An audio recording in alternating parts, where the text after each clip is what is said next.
Blast Live. We're talking about what you're talking about. You all ready for this? Mm-hmm. Dun, dun, dun, dun, dun. This is a sham. No. Y'all, just stop. Get real. Welcome to DBL. It is good to see you all there, but also to see you two here. Hey, feeling good? Feeling good. Yeah. Right. All right. We got some really interesting stories to talk about. The big story today, you all are already writing us. Brittany Griner was sentenced to 9 years in a Russian prison. The judge found the WNBA star guilty of an attempt to smuggle drugs into the country. That's after she was caught with cannabis vape cartridges at a Russian airport. And here's finally we get to hear Brittany. Here's what Brittany said, some of it in court. They taught me my parents taught me two important things. One, take ownership for your responsibilities, and two, to work hard for everything that you have. That's why I pled guilty to my charges.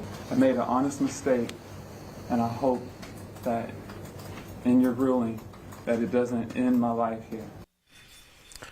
Wow. So first of all, good to hear her voice and see her. What do you think of this sentence, you guys, and also Brittany's chance of being freed in a prisoner swap? In my mind, this had to happen because Russia was like, I want to save face. She has to plead guilty. We have to sentence, and then the prisoner swap can occur. Linz, what do you think about this?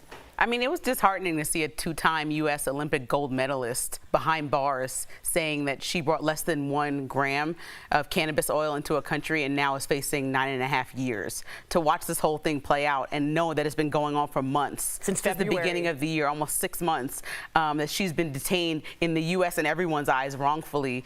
It's just disheartening. But I know, like as you said, in order to start the negotiations, they had to come to terms that she was guilty, so that we're trading guilty terrorists for somebody who's not only brought notoriety to Russia for basketball, but somebody who has done so much for the United States. It's just sad to see. I think that's what surprised me so much is just like she was famous there. Like if she was a tourist or a famous American YouTuber or something like that, I could see them trying to make an example out of her. Hey, you Americans don't come over here and make a playground over where we live. But the fact that she has fans there, she's generated money there as a star attraction, especially when she first went there as one of the first people to ever dunk in a live basketball game as a female. The fact that she wasn't given any kind of privilege just really, I was shocked by it, disappointed, and I don't know what to say. I just hope that this works out. Me too. And the conversation about why she brought the cannabis oil, if she allegedly did bring it, was because she had health concerns, and so she was using it for health and didn't mean to bring it. So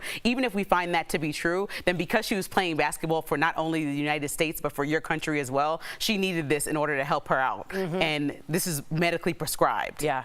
Right now I'm just holding my breath because with Putin, anything can happen. That Victor Boot that we're about to send over in trade makes me nervous, but I'm so glad to see at least there's movement for Brittany. We will keep you updated as the story unfolds. Now to a different story from a different courtroom. A couple of parents from the Sandy Hook, of course, massacre are suing Alex Jones. You might have heard of this. They're seeking $150 million in damages after Alex claimed for years falsely that the school massacre that left 26 dead was all a hoax.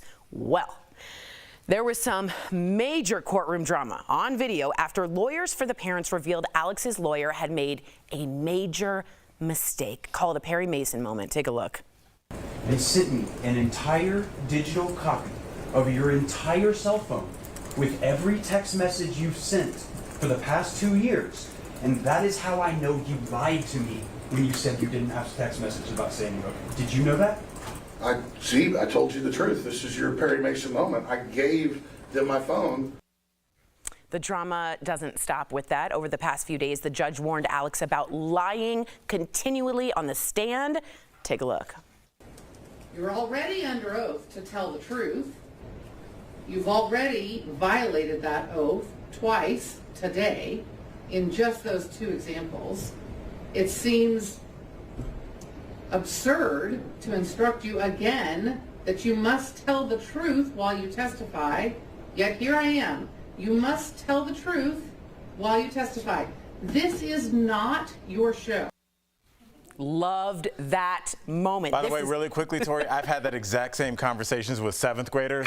Oh, wow. when I used to use it sounded I'd like be a mother. Look, if you guys got into it at the I'd be like, you cannot lie. I was there, Lindsay. Yeah. You cannot. That's And this so is totally, this is not, I'm taking control. This is not your show. What a great moment. Finally, check out this incident when the judge confronted Alex for maybe, I am not joking, chewing gum in the courtroom. Spit your gum out, Mr. Jones. It's not gum. Well, what is it? Because you're not allowed food or gum of any kind in the courtroom. I had my tooth pulled a week and a half ago, and I had some gauze in there earlier, and it's been causing me to have some pain. So you're chewing on your gauze? Would you like me to show you? No, I Right just here? want you to answer my question. No, I was massaging the hole in my mouth with my tongue. Right here, right here. Here. I don't want to see All right. the inside of your mouth. Oh no, there's no gum. Hole. I don't want to see the inside of your mouth. Yeah, Okay. it's like- What do you make of all this? What do you think? Because at some point, he said he never had any text messages or emails about Sandy Hook. Then the guy shows him his phone and says, your lawyer did this. So do you think perjury will be in order after this? And do you think the lawyer did this by accident, on purpose? Lindsay, you made a comment.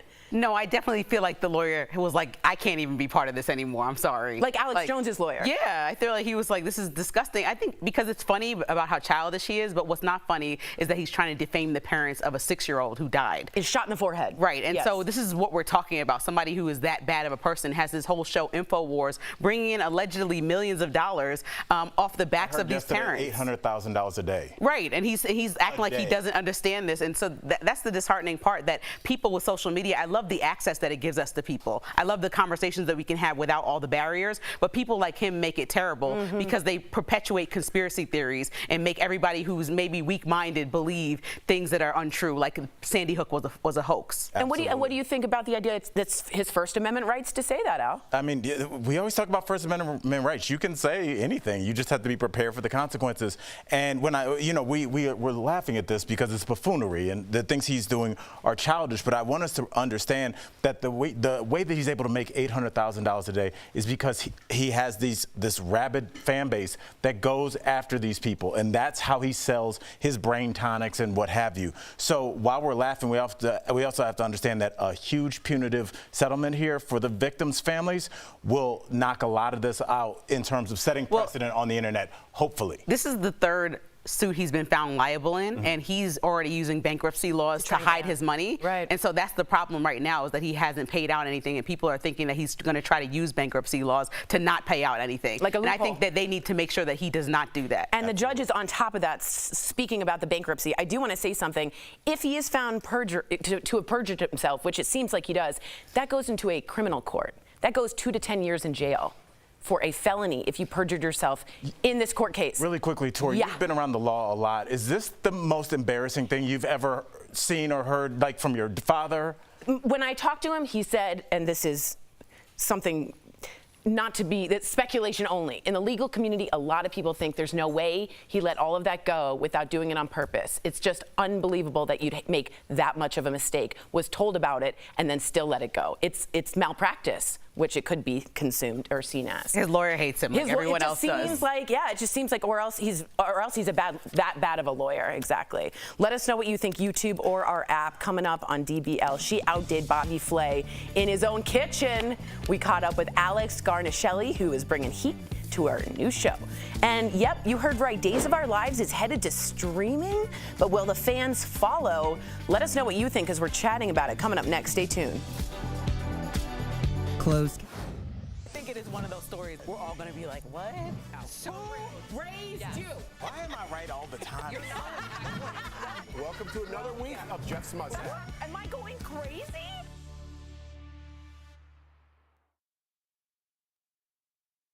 Do you think anyone's going to stream, so when you think about soap operas, I think about like appointment television, people that are home, retired, like my grandma. I can't imagine her hopping on YouTube and watching the stream version. I think it'll be hard, but I will say 5 years ago, absolutely not, even 3 years ago. But now, because everything is kind of streamed and everything, I always say, has their own kind of cartel, HGTV has their Can I just shows. pause real quick? You just look down like, who drinks this sugar craziness. He looked down like, are you? What is in your drink? I was looking and I was like, it looks delicious. This is whipped cream city, but go ahead. No, we need to know what's in that. This is a vanilla latte with tons of whipped cream on top because Kinsley woke up at 3 and stayed up until I left. No, she did not. And then went to bed for college. I'm on one right now. There is. I'm telling you, as a parent, especially a new parent. Are you so tired? Was it so? Were you so tired that you were like, I know it's early, but you really didn't want to look at the clock until you finally looked and you're like, I think it's even before 4, but you don't know because it's still dark. Like, walk us through like what happened. I was like, okay, let me turn on Sing 2. She likes that one. She watched it for about 30 seconds. Then she started slapping Colin in his back. Colin's still snoring, unfazed by the screaming and the slapping. I'm up, I walk her around the room, I shake her around, pat her on the back, trying to make her go back to sleep. No. It's just like everything I tried, all the tricks in the book. I don't know. I feel like she might have had a nightmare. I felt bad, so I just stayed up with her. Maybe, and you know, it's very hard when your only source of communication is either sleeping or crying. So like, you know, anything like nightmare, stomach ache, hungry. I don't know why I'm hungry. And automatically I'm like, does she need to go to the doctor? And it's like, no, she just every single her tooth is growing or something. Every single parent. I think you take at least one semi-ridiculous trip to the doctor with your first kid because you're just like, they're dying. And I remember I called the doctor and she was like, don't come in, just send me a picture. And she was like, okay, she just is like, have eczema. I told you this when she was a baby. Just relax. Yeah. My mom called my She still has eczema. To fix it. Honestly,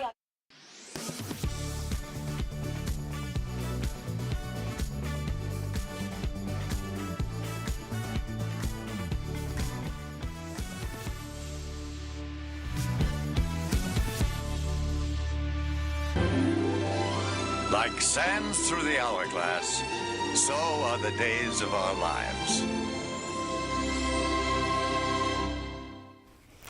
hello. Welcome back. We should have a fan. You need a fan, Wasn't that music just inspires you? Welcome back. That was, of course, the iconic opening of the long-running daytime soap opera Days of Our Lives that first aired in 1965. And like sands through the hourglass, the show is making a major move. After 57 years, the show is leaving the airwaves and moving to Peacock. If you don't know, that's NBC's streaming platform. It's not the only show making the move. Next season of Dancing with the Stars won't air on ABC, but instead will stream on Disney+. So DBL Nation, I know for a fact, I read this, I'm the one host that does all the time, and y'all love Days of Our Lives. We want to know what you think about this. Will you move if your favorite show moved to a paid streaming service? Are you going to follow? Already, Rolling Trouble just wrote me, I will not be following. Ooh. And I think this is a horrendous mistake because my mother, who loves, and other people at that age love soap opera, she doesn't know how to get on Netflix. That's what Lynn's people. I used to watch religiously no judgment Bold about and the that. Beautiful with my grandmother. It was like appointment TV for us. And so Days of Our Lives is my mom's show. But I know that right now, I don't know what's going on when I go to my parents' house, but they have like a 3-step program to get on Netflix. So I'm not even going to imagine what it would look like for them to get on Peacock because I don't even know how to get on Peacock. I don't either. And so I'm just like, this is a disaster for people that want to continuously watch. Right, the audience that they have is a bit different, I think, than the streaming audience. Al, are we wrong? I don't think you are wrong, but at some point, something's got to have enough gravitational pull for you to want to learn how to stream. And I feel like if you've been watching a show like this for 20, 25 years, shouldn't that be enough for you to like at least try? No, the thing is like you turn on the TV and it's like 4 o'clock and boom. You don't want to turn on your computer or turn on the TV and connect it to your computer and then maybe all the episodes come on at once because that's what happens when you stream. Too much. You get the whole season of Days of Our Lives. That's not like Stranger Things. But then you could say if you nail this, Grandma, then we can watch Dancing with the Stars. Well, let me ask you this. By the way, carrot and stick. By the way, we know our poll. We're just having some technical difficulties with that. Why do people watch Days of Our Lives? Because it's almost the same show every day, right? Moving it will blow people's minds. They want it the exact same coffee, the way they have their eggs, the way they have their bacon. They don't want this different. Don't you agree? Yeah, the same character dies and comes back to life 18 times. They have amnesia 25 I can miss it for 15 years and I'm watching the same person do the same thing. They're in the same room. They're doing the same thing. But then what is that person going to do if they're not watching Days of Our Lives? If they have this routine, like you say, won't they need to complete that routine by learning how to stream? I don't know. I don't think it'll happen. I see what you're saying, but I don't think it will. I think you're selling people short. People love love Days of Our Lives. I feel like your parents still would have like music playing on CDs. Yeah. You know, then my dad never got with the Apple Music. Right. So, you know, I feel like there's just some people who are just putting a hard line where they stop at. You know what my dad went into? My dad went into Laserdisc, and we got the whole Laserdisc system. Wow. Yeah. How'd that work out? It lasted for 30 seconds. Again, we're sorry about the poll. We had some technical difficulties. We'll be right back. This was when... Following the Chinese Civil War in 1949, communists forced out the ruling Nationalist Party and established the People's Republic of China. Chinese nationalists fled the mainland and set up an anti-communist stronghold dubbed the Republic of China in Taiwan. To this day, Taiwan maintains its own military and political system, but the People's Republic of China in Beijing claims it as part of its territory. During the Cold War, Taiwan was a U.S. ally in the fight against communist regimes. But that all changed in 1979 when the U.S. formally began diplomatic relations with Beijing. Since then, official U.S. policy has been the One China policy, recognizing the People's Republic of China as the sole Chinese state. Any official statements or actions that imply China and Taiwan are two separate countries could escalate tensions on the international stage. Could inflation kill the ice cream truck? Let's connect the dots. Nothing says summer like hearing that cheerful tune coming down the street. But according to the New York Times, inflation is taking a big bite out of ice cream truck profits. Although fuel prices are falling, diesel gas for trucks still well above $5 here in North Carolina. Compare that to about $3.13 a year ago. But there's more than just high gas prices. Vanilla ice cream and a box of sprinkles cost nearly double what it did a year ago. And inflation isn't the only trend taking a bite out of profits. Changing tastes are also taking a toll. People looking for a convenient sweet treat can now turn to food delivery apps. All this adds up to ice cream trucks disappearing faster than a snow cone in summer. And that is connecting the dots. Are you skeptical of headlines and what you see on social media? We are too. The Verified newsletter answers your questions, clarifies what's true and false, and even includes a daily fun fact. Go to verifythis.com/news. Welcome back to DBL. She is one of the most feared and accomplished competition chefs in America. She's also the host of Supermarket Stakeout, a judge on Chopped, and a co-host on The Kitchen. Earlier, we spoke with Iron Chef Alex Guarnaschelli. Some competitors prove themselves in a sports arena, others in a boardroom. This is where I prove myself.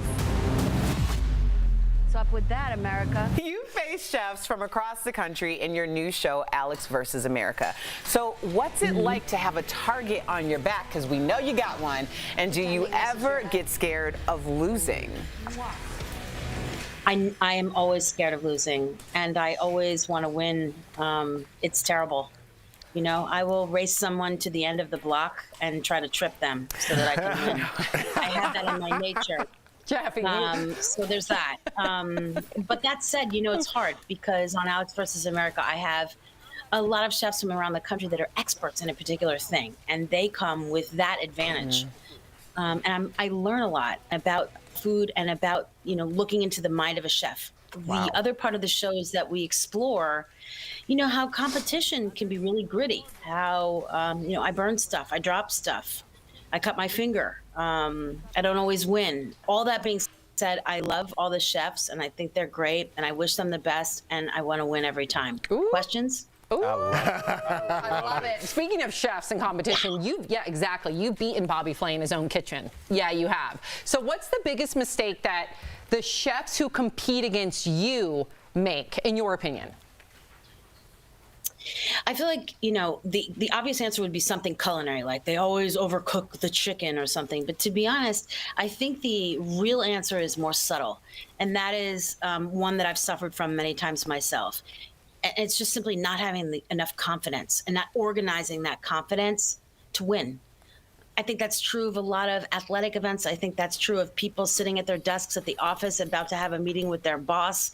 I think it's true when you're elbowing someone out of the way to get the last avocado at the grocery store. It's a matter of organizing your thoughts and really believing that you can do it.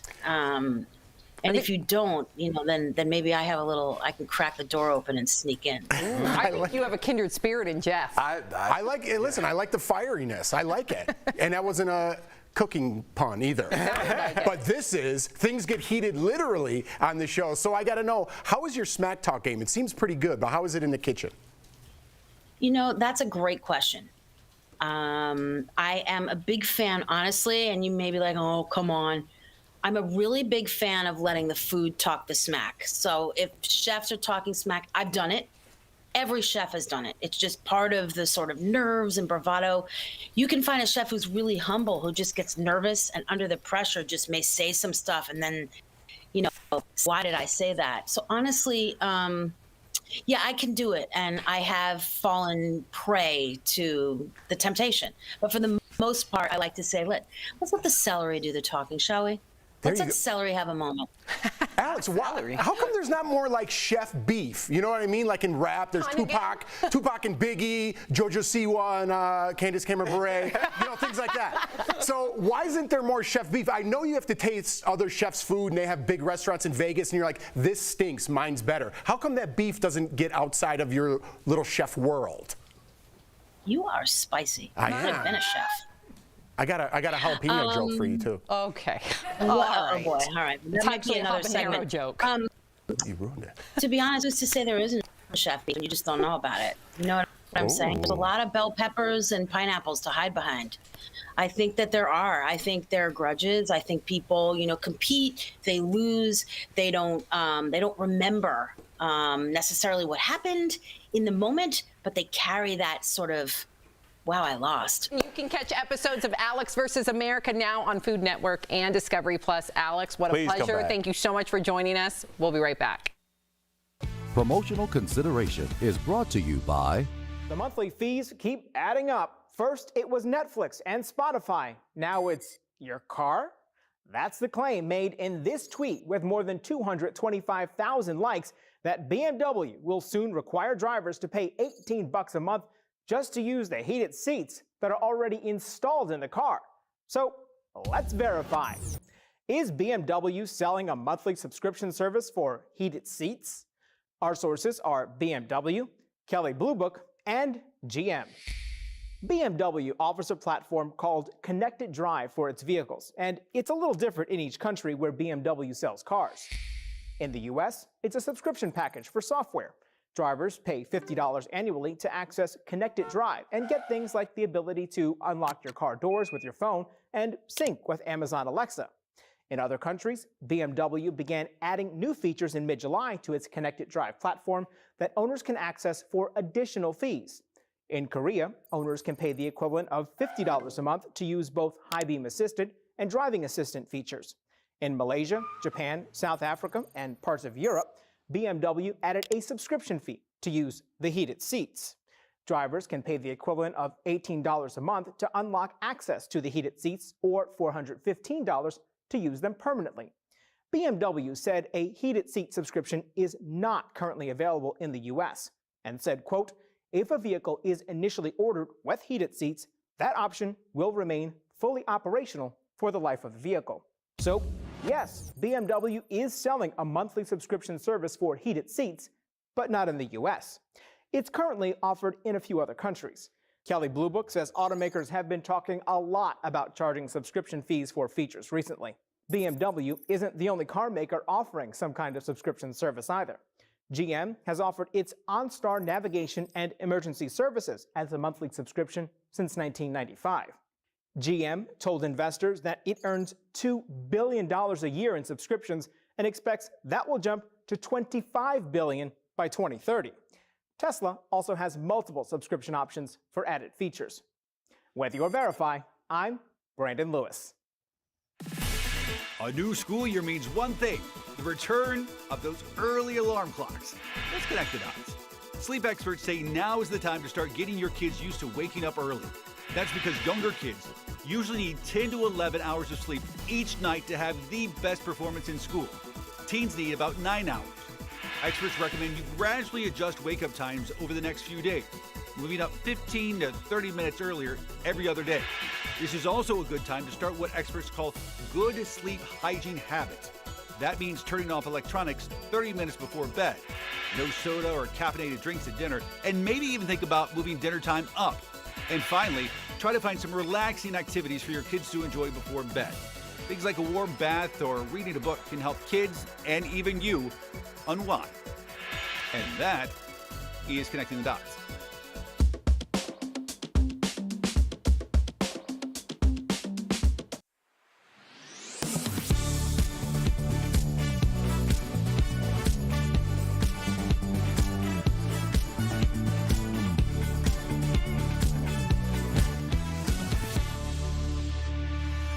Happy Thursday. We've got your deals. They're coming in hot. Get those phones out to scan our QR code and get to shopping.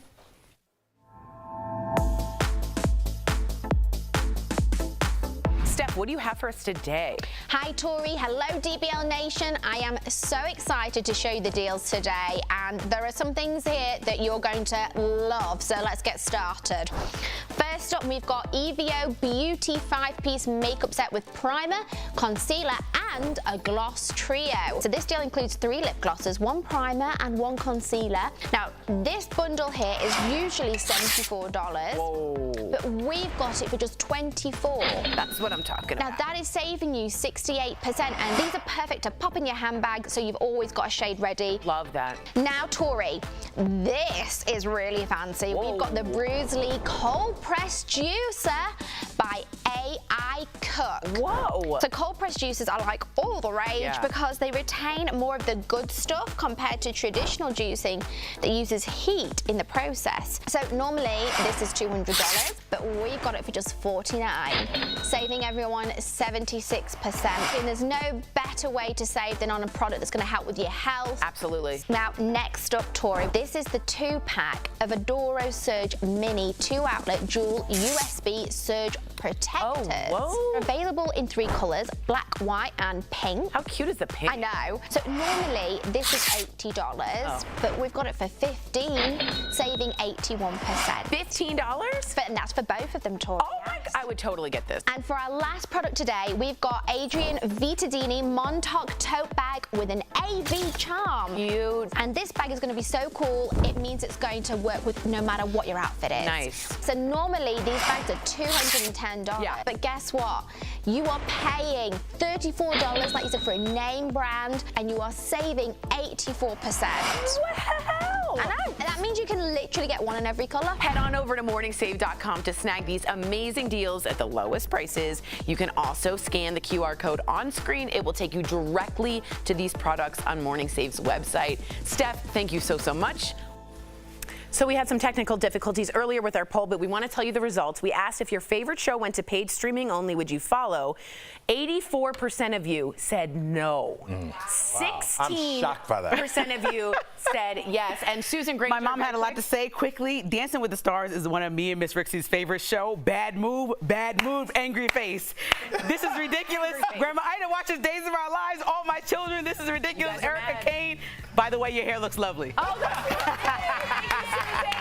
Bye, Susan Granger. Thanks, Mom. See you tomorrow.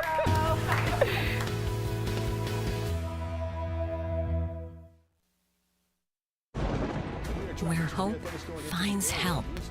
Where courage meets conviction. Where makers make fans. We are Tegna, a family of local and national media brands that bring us together, serving the greater good of our communities.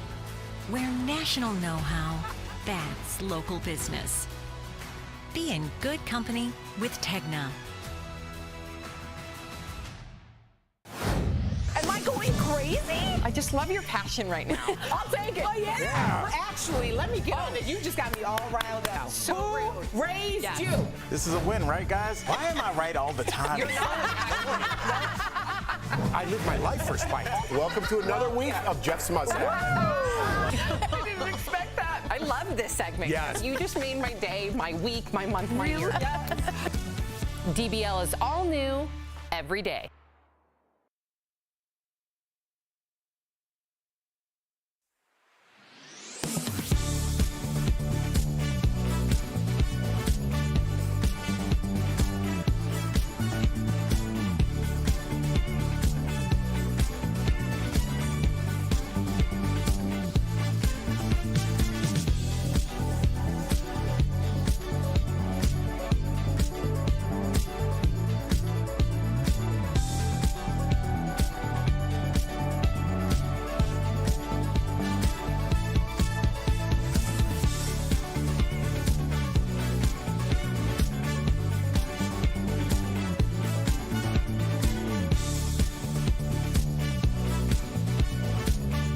Here's what we're talking about today on Daily Blast Live.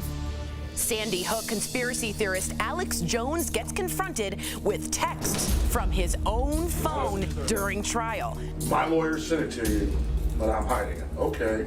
Was he just caught in a major lie? After 57 years, Days of Our Lives is moving to streaming only. Will you follow your favorite shows that are making the switch? The queen of YouTube, GloZell Green, will be here live. And the compelling story of Britney Spears, from Girl Next Door to being trapped by fame. The author of Being Britney is here live, revealing the truth about the pop star's life.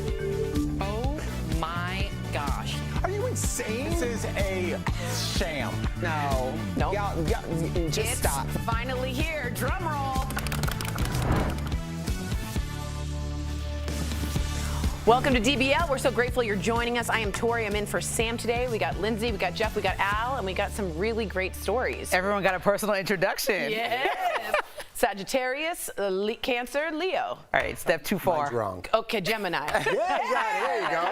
Yeah, that was impressive. Thank you. Very impressive. Thank you. All right. Well, the big story I'm sure you guys have seen is that Brittany Griner was sentenced today to 9 years in a Russian prison. The judge found the WNBA star guilty of an attempt to smuggle drugs into the country. That's after she was caught with cannabis vape cartridges at a Russian airport. Finally, we got to hear from Brittany herself. Here's some of what Brittany said in court. They taught me my parents taught me two important things. One, take ownership for your responsibilities, and two, to work hard for everything that you have. That's why I pled guilty to my charges. I made an honest mistake, and I hope that in your ruling that it doesn't end my life here. All right, so we have to ask, what do you guys think of the sentence and Brittany's chances of being freed? Now, Lindsay, I wanted to ask you, because I know that Putin has to save face, right? So they needed that guilty verdict. They need to sentence her, and then the prisoner swap can occur. What do you think about this whole thing? I know it still bothers me that we're trading a terrorist or someone who sold weapons to kill civilians. Absolutely. For Brittany Griner, a two-time U.S. gold medalist who not only represented Russia so well in the sport of basketball, but also America and in other endeavors as well. So it's just unfortunate. But to see her face giving that somewhat of a speech behind bars was unfortunate, because this is someone who brought such a minuscule amount of cannabis oil, which she allegedly said was used for medical reasons because she's playing the sport that she loves, which we know that that's a real reason why you would use something like that. To know that she's getting 9.5 years for that crime is ridiculous. But I just want her to see her come home safe. I think it's been since February, months and months, that we've been not knowing what's going on with her. So to have a verdict and know that we can move forward, to me, is ideal. Right. Al, what do you think? You know, I was looking at her speaking through those bars, and Jeff, you've been overseas way more than I have, and I've been overseas a lot. Yeah. And I know that I've done plenty of things where that could have been me. You know, you think it's all about like having fun with your buddies, and it's almost just like it's just like America. You know, something happens, you get from one phone call and everything. And it's not. And it's not. Yeah. And Jeff, you can speak to this better than I, but like I just hope, you know, if their grandparents watching or young folks watching, going overseas, have fun, but understand you're not at home, buddy. Yeah. And that's not a shot against Brittany. That's more like looking at myself and saying that could have been me 50 times over. A gazillion so, times, I mean, right. you know, you've been overseas a ton. Well, people don't appreciate the freedoms we have here in America. Despite all of our problems, we have the right to due process. We have the right to fight this, right? They don't in Russia. They do whatever they want, and I can't help but think they gave her those 9 years because they want to make it somehow in their mind seem like, well, we're giving you a prisoner that has 9 years, and they kind of up that sentence to make the trade a little more palatable. I think so. You're right. Putin wants to save face on that. I agree. All right, I got to move to a story from a different courtroom, this time in the U.S. A couple of parents from Sandy Hook are suing Alex Jones. They're seeking $150 million in damages after Alex claimed 4 years that the school massacre that left 26 people dead, including 6-year-olds, was a hoax. Well, there was some major courtroom drama after lawyers for the parents revealed Alex's lawyer had made a major mistake. Take a look. They sent me an entire digital copy of your entire cell phone with every text message you've sent for the past 2 years. And that is how I know you lied to me when you said you didn't have a text message about Sandy Hook. Did you know that? I told you the truth. This is your Perry Mason moment. I gave them my phone. So the drama doesn't stop with that. Over the past few days, the judge warned Alex about lying continuously on the stand. Take a look at this video. You're already under oath to tell the truth. You've already violated that oath twice today in just those two examples. It seems absurd to instruct you again that you must tell the truth while you testify, yet here I am. You must tell the truth while you testify. This is not your show. That's the headline. This is not your show. And check out the incident when the judge confronted Alex for maybe chewing gum in the courtroom. Spit your gum out, Mr. Jones. It's not gum. Well, what is it? Because you're not allowed food or gum of any kind in the courtroom. I had my tooth pulled a week and a half ago, and I had some gauze in there earlier, and it's been causing me to have some pain. So you're chewing on your gauze? Would you like me to show you? No, I Right just here? want you to answer my question. No, I was massaging the hole in my mouth with my tongue. I'll show you right here. I don't want to see All right. the inside of your mouth. Oh no, there's no gum. Hole. Okay. It is important to note Alex did say on the stand eventually that Sandy Hook was 100% real. But what do you make of all this? And do you think Alex could face perjury charges for blatantly lying on the stand? Al, what did you think when you saw I think the laughter in this room, which is normal, is why he's still around. I think he makes himself look like a buffoon so he can have these just horrifically inhumane takes. What he did, I mean, if you made a joke, God forbid, one of my children's funerals, just in the room, what would happen to you saying, I don't think Al really even had a son? There would be some furniture would be moving. But the fact that he says that on the internet and he acts goofy, people are laughing, it's all good. He's making $1 million a day off of these dead kids' backs. I hope that they light him up, and I want them to take $250 million from him, because we need to show people that it's not profitable to make up things about dead children or anything in general. If you lie because you clearly have no scruples, then we have to go to your pocketbook because you have no shame. So that's fine. If you don't have any shame, that makes it easier for us as the people. We'll just go to court.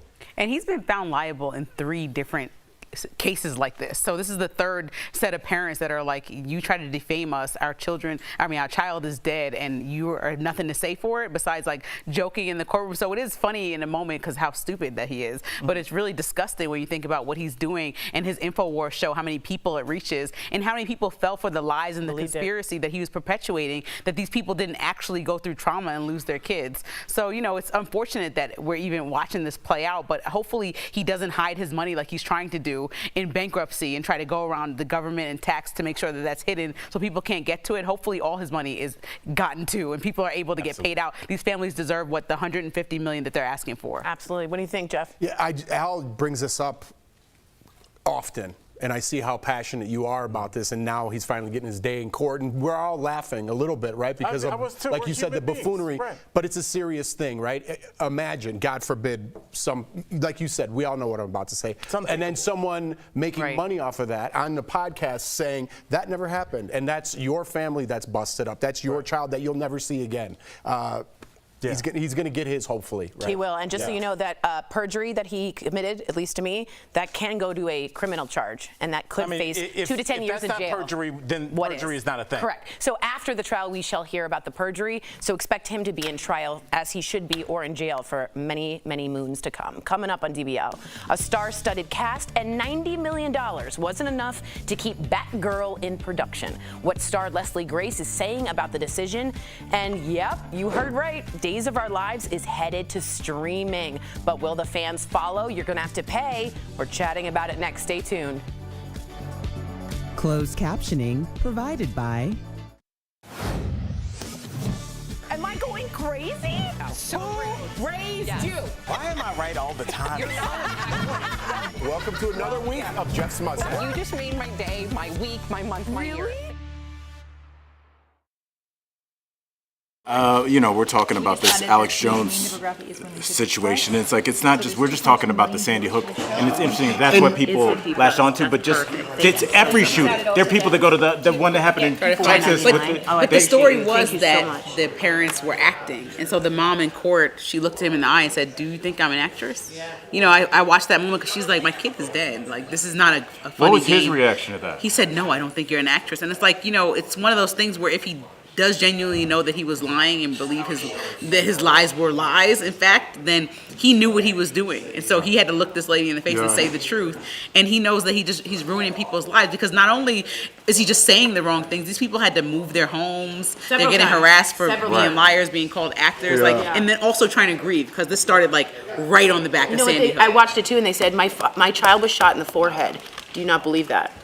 And I wanted almost, and this sounds pretty graphic, I wanted to see the autopsy photo so that he had to see that. That's what his people want, because they go, oh, you look here, it's in black and white. They haven't done autopsy photos like that in 3 years. This is clearly fake. Simultaneously, as the case was going on, he had a guest co-host on his show filling in on InfoWars saying, and look, this is all scripted in the courtroom. This is all like simultaneously while the proceedings were happening. He had somebody filling in on his show. So he's still going on and on. Yeah, he's still going. It's so fair. The truth, the best defense in defamation, the truth. That's the best defense you can have. The truth is those kids and those people were shot. He doesn't stand a chance. The problem is, do you think he'll get perjury, and do you think he'll face prison time for what he did? Let me ask you that, dude. What do you think? Yes! So if you didn't catch it... How many people, seriously, how many people get time for perjury? Very few. Yeah, But it was pretty clear on the stand. He said, I don't have text messages from it. Then they showed the text messages that his lawyer mistakenly sent to the opposing legal team. 2 years worth. Yeah, and it was right there. He called it. It's your Perry Mason moment. 20 seconds. Right.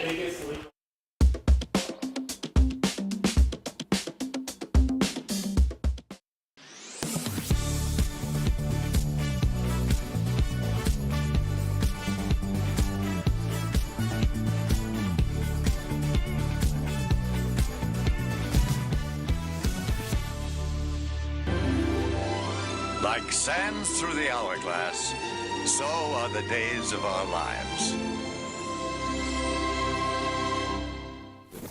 Welcome back.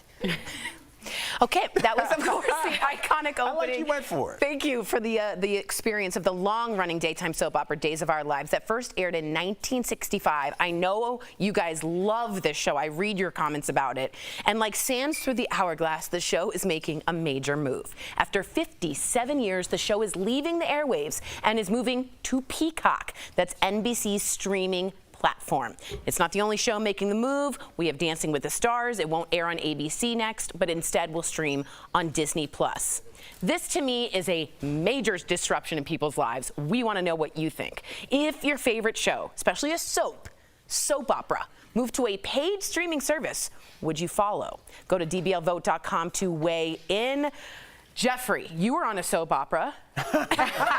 Started there. Yeah. Right? Yeah, I was actually going to make a joke and be like, oh, I wonder if we're going to film in the same studio. It's not even the right show. So good thing I had to Google myself and be like, wrong show. Wrong show. But anyways, listen, I get it. I get people tune in. I get people old school. They want the remote. They want to just press it and their show's on, right? But I think we could start shifting people into that online platform. And the reason I say that is because I have a 3- and a 5-year-old, right? And older people aren't incompetent by any means. All you have to do is press and be like, Days of Our Lives, and it'll pop up on your screen, right? And how about this? If you go, Grandma, not only that, for Christmas, I bought you a great subscription for the whole year. You like season 57 of Days of Our Lives? How about you go back and watch season 1? You can watch all day, Graham, and fill in your time with Days of Our Lives. Look, as somebody who regularly hangs out with my grandma and watches Bold and the Beautiful from time to time when I'm in New York. You mean all the time? Yeah, all the time when I'm in New York. She turns on the TV and records the program like the TiVo days. There's no moving past that. I feel like there's a certain, I don't know what the age range is that watches Days of Our Lives.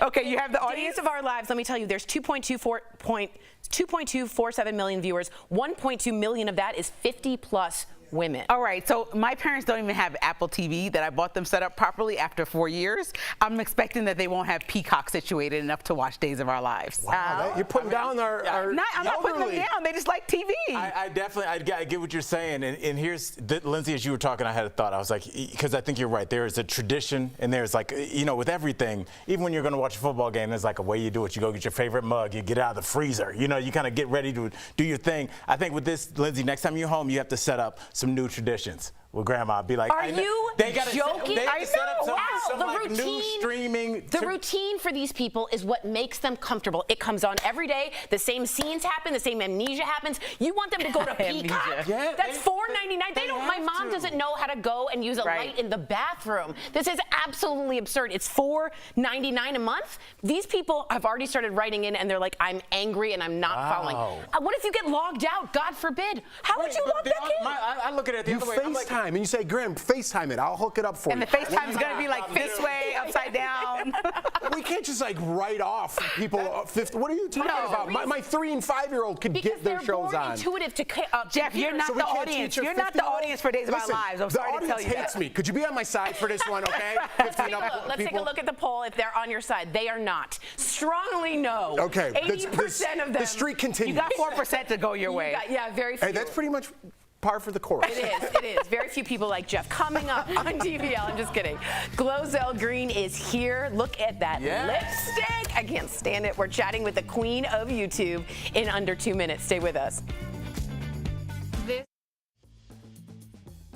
Following the Chinese Civil War in 1949, communists forced out the ruling Nationalist Party and established the People's Republic of China.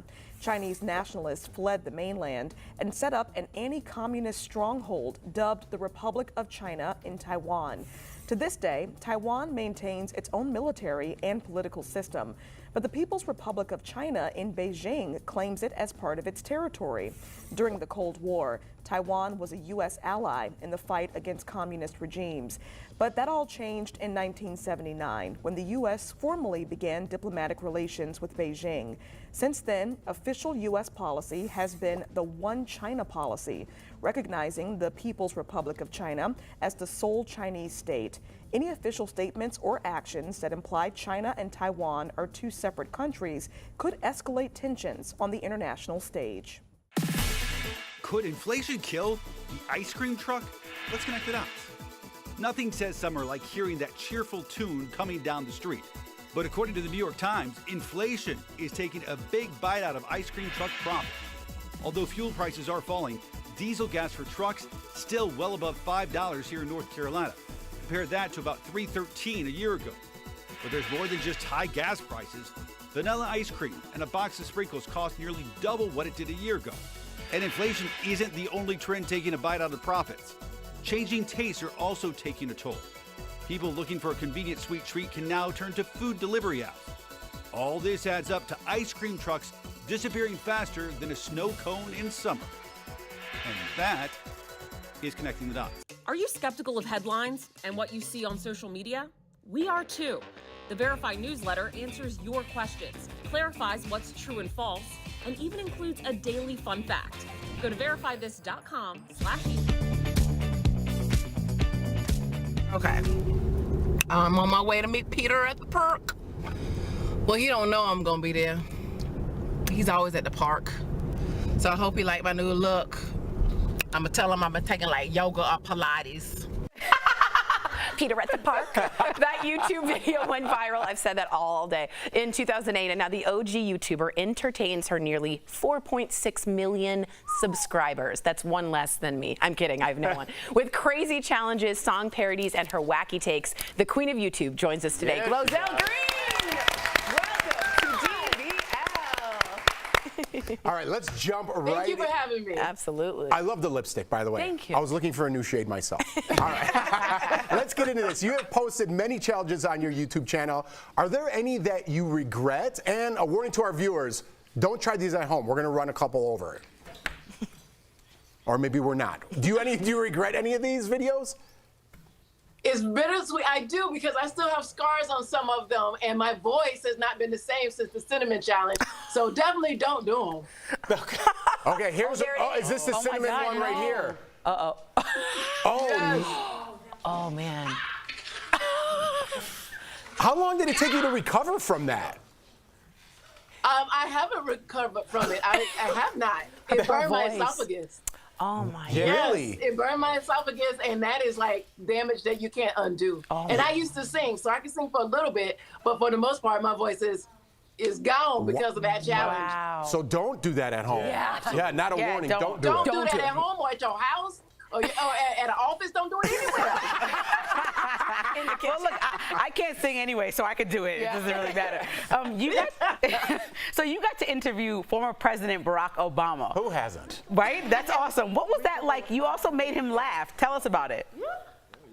Oh my goodness! First of all, today is his birthday, so happy birthday! Happy birthday! And I didn't mean to make him laugh. I was trying to give him some green lipstick, but I said for your, first wife, not the first lady. And he was like, is there something that you know that I don't? A part of me is still at the White House because I died. I died right there. Part of you died. But I think that's why people love you, is because you are so authentically you in every situation, whether you are in your car and you've just done some Pilates, or you're in the White House, you're authentically you. So let's get to that. GloZell, we all go through highs and lows, and you went through a divorce, as did I. When did you realize it was time to end things? So you single? Is that what you're saying? Let me do some Pilates first. She said, oh. I love it. So, when did you realize it was time to end things? Because this is probably going to happen to a lot of people, and, they follow you. So, walk us through it. Well, the person you marry is not the person you divorce. And I was just so fixated on having a child, and today is her birthday also. Yeah. So we went through the IVF. My goodness, look at that child. Yes. Today's her birthday. I planned it. Is President Obama's birthday. So, you can, when you do IVF, you can plan birthdays and gender. So I did. You try to make things work because you took so long to have a kid, and then you're like, now I'm gonna break up the family, so to speak. But you have to do what makes you happy. When my daughter's like, you're not happy and y'all not talking, I'm like, okay, something needs to be done. Yeah. And it was hard because you want to keep facing it. It's just so prestigious to be married, but they look good on Facebook. Barbara Spindler wrote in, her facial expressions are magic. I completely agree. You are helping Chef Bruno Serrato and his nonprofit, Katarina's Club. Tell me what made you want to get involved in this specific foundation. First of all, I get fed. His food is amazing. Okay, he's helping the children and he's helping homeless people, and a lot of us are living from check to check. Okay, I was in the food line just last year, so I understand. I relate. When you go down, you come back up, and you have somebody that's willing to help you. So let's talk about Bruno. Yes, that's the one to talk about. That's amazing. I'm the only one who shouted that out because I got the joke. Yeah, I got that. Yeah, and I got the. I got young kids. I got young kids. I have kids. Yeah, when you have kids, you get those little references. Yeah, absolutely, absolutely. Chef Bruno, no. GloZell, thank you so much for joining us and sharing your story to our viewers. Now, everyone, listen up. You can make a donation to Katarina's Club, like she was saying, by visiting their website, katarinasclub.org. Literally, $5 can feed a family of 4. Thank you for being authentic and relatable. We love you and your lipstick. We gotta have you back. That's true. We'll be right back. Thanks, GloZell. Bye. Bye, love. Promotional consideration is brought to you by... The monthly fees keep adding up. First, it was Netflix and Spotify. Now it's your car? That's the claim made in this tweet with more than 225,000 likes that BMW will soon require drivers to pay $18 a month just to use the heated seats that are already installed in the car. So let's verify. Is BMW selling a monthly subscription service for heated seats? Our sources are BMW, Kelley Blue Book, and GM. BMW offers a platform called Connected Drive for its vehicles, and it's a little different in each country where BMW sells cars. In the US, it's a subscription package for software. Drivers pay $50 annually to access Connected Drive and get things like the ability to unlock your car doors with your phone and sync with Amazon Alexa. In other countries, BMW began adding new features in mid-July to its Connected Drive platform that owners can access for additional fees. In Korea, owners can pay the equivalent of $50 a month to use both high beam assisted and driving assistant features. In Malaysia, Japan, South Africa, and parts of Europe, BMW added a subscription fee to use the heated seats. Drivers can pay the equivalent of $18 a month to unlock access to the heated seats, or $415 to use them permanently. BMW said a heated seat subscription is not currently available in the US, and said, quote, if a vehicle is initially ordered with heated seats, that option will remain fully operational for the life of the vehicle. So, yes, BMW is selling a monthly subscription service for heated seats, but not in the US. It's currently offered in a few other countries. Kelley Blue Book says automakers have been talking a lot about charging subscription fees for features recently. BMW isn't the only car maker offering some kind of subscription service either. GM has offered its OnStar navigation and emergency services as a monthly subscription since 1995. GM told investors that it earns $2 billion a year in subscriptions and expects that will jump to $25 billion by 2030. Tesla also has multiple subscription options for added features. Whether or verify, I'm Brandon Lewis. A new school year means one thing, the return of those early alarm clocks. Let's connect the dots. Sleep experts say now is the time to start getting your kids used to waking up early. That's because younger kids usually need 10 to 11 hours of sleep each night to have the best performance in school. Teens need about 9 hours. Experts recommend you gradually adjust wake-up times over the next few days, moving up 15 to 30 minutes earlier every other day. This is also a good time to start what experts call good sleep hygiene habits. That means turning off electronics 30 minutes before bed, no soda or caffeinated drinks at dinner, and maybe even think about moving dinner time up. And finally, try to find some relaxing activities for your kids to enjoy before bed. Things like a warm bath or reading a book can help kids and even you unwind. And that is Connecting the Dots.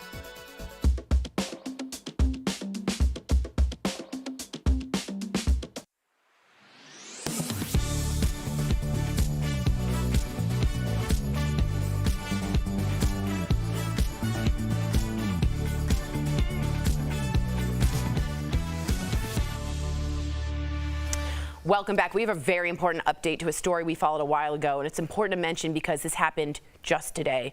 4 police officers have been arrested in relation to Breonna Taylor's death. If you recall, she was killed during a no-knock raid when officers shot into her apartment. The officers are facing charges including violating her civil rights, unlawful conspiracies, and more. For many, many moons, we've been asking for this. What do you think, Lindsay, about this? I mean, the ultimate win would be for Breonna Taylor to be alive. Amen. But just watching things like this unfold and people be brought to justice, it gives people a chance to exhale. Yeah. And so that, I'm just happy to see that we're moving forward. When you think it's forgotten about, some people that are doing the right thing didn't forget about it. Yeah, justice is long, but in the end, it bends towards justice. The arc of it, of course. If you're leaving us, you can watch the second half of the show online. Watch on YouTube, dailyblastlive.com, or our DBL mobile app. But if you get the second half of the show where you are, here's what's ahead. Chrissy Teigen makes a surprise pregnancy announcement that has everyone talking. How long should you wait to share the news? And we're chatting live with the author of Being Britney. She spills the most shocking thing she learned about Britney Spears' life.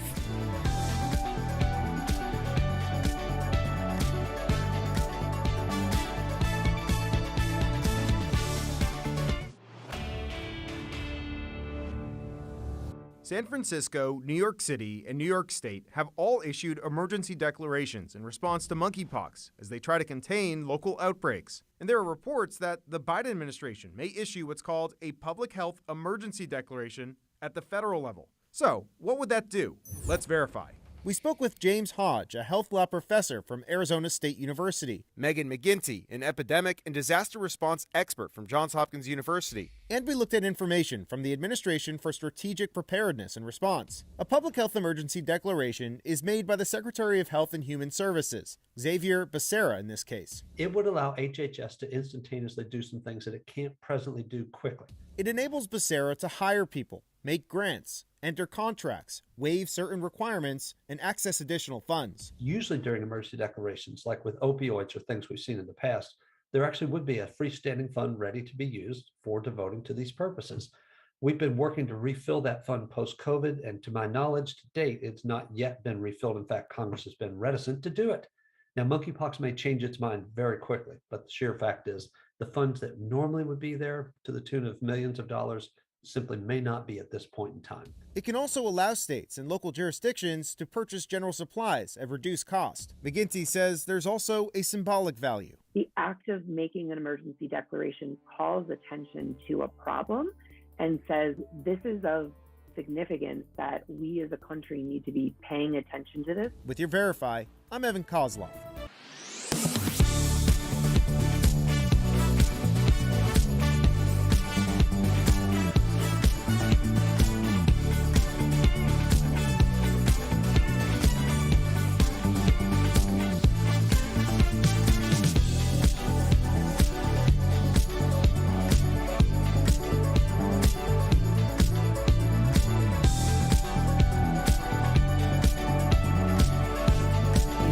Blast Live. We're talking about what you're talking about. Oh my gosh. Are you insane? This is a sham. No. Nope. Y'all, just stop. Finally here. Drum roll. Welcome to Daily Blast Live. We're so grateful you're watching with us. I'm Tori. I'm in for Sam today. I like when they watch by day by day. What? Day by day. Oh.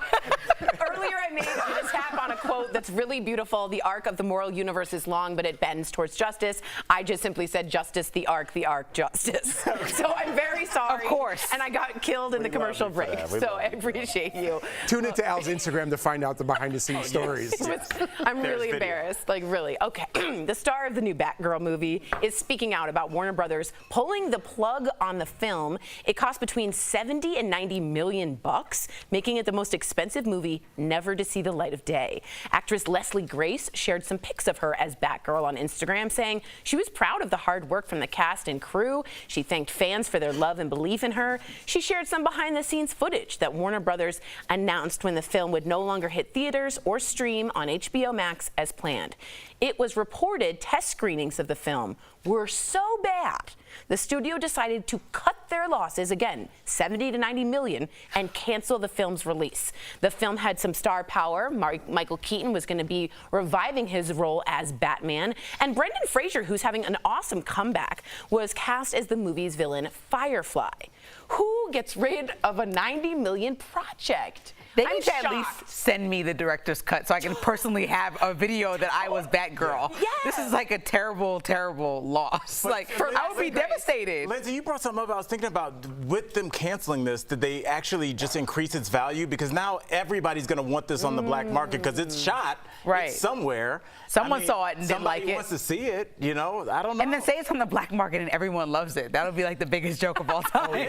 Because who cares about, like, sometimes Rotten Tomatoes gets it wrong. Right. Like, sometimes the critics can get it wrong. But it didn't even make it to Rotten Tomatoes. They must know more, because if they go to production, right, and they got to market this, it's going to be $30 to $50 million. That's correct. More. So they got to cut their losses when they can. They could write this off, the $90 million against their income. So it makes sense if it's that bad. I got to be honest with you. I don't know why the reason that it was shut down. The makeup itself didn't look like a $90 million film, right? No, it looked like I'm trying to be the Joker, but in a low-budget film. It looked. I thought that doesn't really look great. This could have been at the end of the day. That's a fight scene, though. That's the end of a fight scene, maybe, right? I don't know. It looks like she's. Do you have a buck? I don't know. Yeah, it really did. It looks a little strange. cheapy to you. And honestly, I go back and forth because I think about this actress, and not only that, but Leslie. Let's just say her name, Leslie Grace. We want her to get her name out exactly, there, right? and everybody that worked or on not. This. Well, I feel so bad. Like, what's wrong? Well, yeah, we want her to get her name out. Her name. What would be the reason we wouldn't?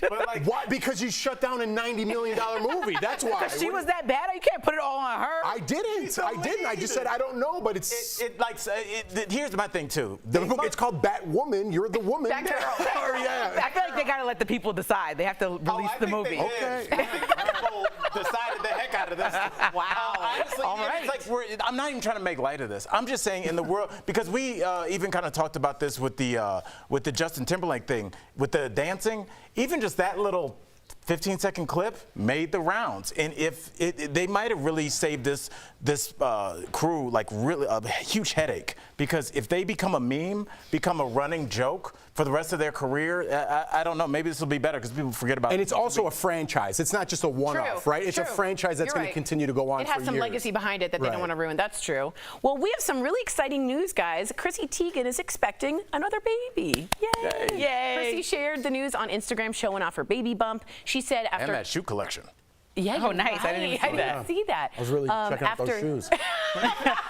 After 1 billion IVF shots in her leg, as you can see the bruising right there, she and husband John Legend are having another baby. Chrissy was apprehensive, of course, to announce the pregnancy until she was certain the baby was healthy, but said it's been hard keeping it in for so long. Chrissy was also open, remember, about suffering a pregnancy loss back in September 2020. She posted these really beautifully sort of terribly sad pics with their son Jack shortly after. I think this is remarkable for rainbow moms, for moms that have suffered, to show that it can have a happy ending. She included that bruise, which is like, it's not all pretty. Can you tell everybody what a rainbow mom is? Yeah, someone who is literally it's a baby that you wish for, hope for, don't know if you can make when it comes. It's an enormous, beautiful gift. Okay. And I think this is really great representation for a lot of those people. What do you think? You just had a baby. I was going to say, when did you guys decide to announce? Well, that's the thing. I was like 6 months pregnant when I told anybody besides my family. I still didn't know. But I think that's because for me, it was a really personal journey. I didn't care about what people thought about it. I didn't want to hear about all the thoughts that I got once I told people that I was pregnant. I just wanted to enjoy, and I had a very blissful until I couldn't hide it anymore. I was looking a little chubbier than usual. You know, it is what it is. But I think with her, you know, she's such a big figure who was so open about losing a baby. You know, to share again has to open up some painful wounds. And so I'm sure that, you know, it was a tough decision, but it is a really admirable thing that she's being so brave and showing people the bruises in your leg, because people don't understand, like,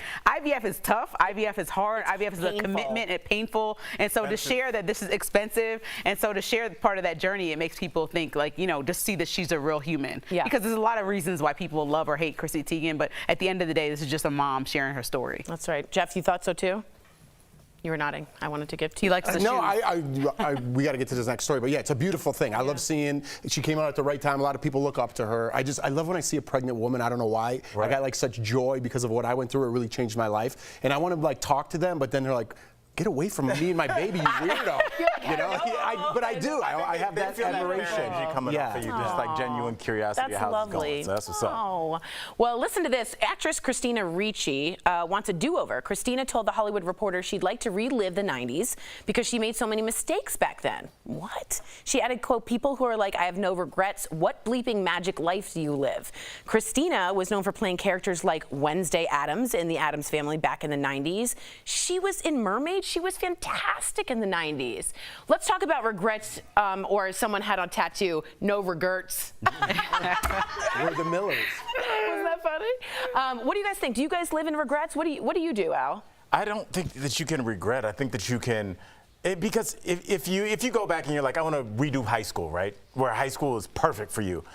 Are you the same person? Right. Do you have the same trajectory? Do you have the same drive? I feel like you got to have a couple incredible moments to show you how good life can be, some humiliating moments or some like personally embarrassing moments to like grow from that. If you just want to be perfect from day one, what's the point of any of this? Yeah, listen, there's a lot of things I would take back, but would I be the same person I am today, right? There's some things that I still get haunted by to this day, but it's like, if I didn't have that, maybe I wouldn't have the same respect or the mindset or what I went through. You gotta, empathy, absolutely. You gotta learn from your mistakes and move forward. That's what makes you a better person. And we're so scared to let our kids fail. We're so scared if somebody fails, we want to throw them away. Let's cancel them. Let's get them out of here. We have to let people fail, learn from their mistakes, and get better from that. I don't know why we're going away from that as a society, but that's how I built my whole life. Yeah, I think it's easy to connect the dots looking backwards on life and why things happen, but when you look forward, you're kind of like, why did this happen, or why is it my experiences, why didn't I do this at this time?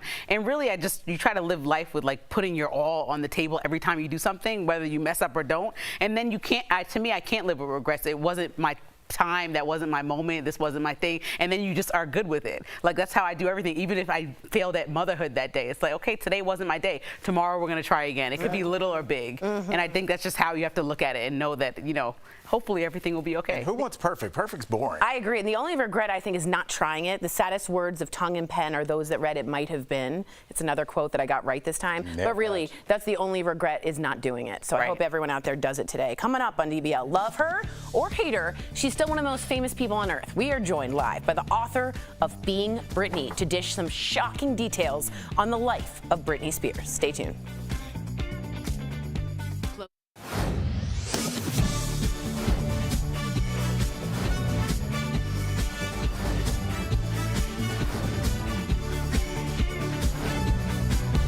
DBL is all new every day. Bickerdike, okay? You know, Brianna outdid you with the communication as far as interview. She hit us up every way. She sent us snail mail. Oh yeah. She called us up. Snail mail. And you only emailed. Oh yeah, I know. Bicker, like a crazy. fight. Can you separate it? Jennifer Otter Bickerdike. Will you do bicker then dash? Did you see the interview? Yeah, I just wanted I'm good. So go back, Al, to that. First question. Oh, we're getting briefed. We're Sorry. getting briefed. Oh, go ahead. Gotta do the real work. I was trying to get this thing going over here. Well, I wanted to say, Brené Brown always talks about what Tori said about being in the ring. Brené Brown's good, yeah. Yeah, if you can't talk about somebody about how you would have done it, or what, if you're not in the ring. Like, you're not the gladiator. Don't say how you would have done it if you've never been in the ring. Exactly. And that's like her. So you could fail. That's cool. Oh, good. But if you've never been in the ring, don't.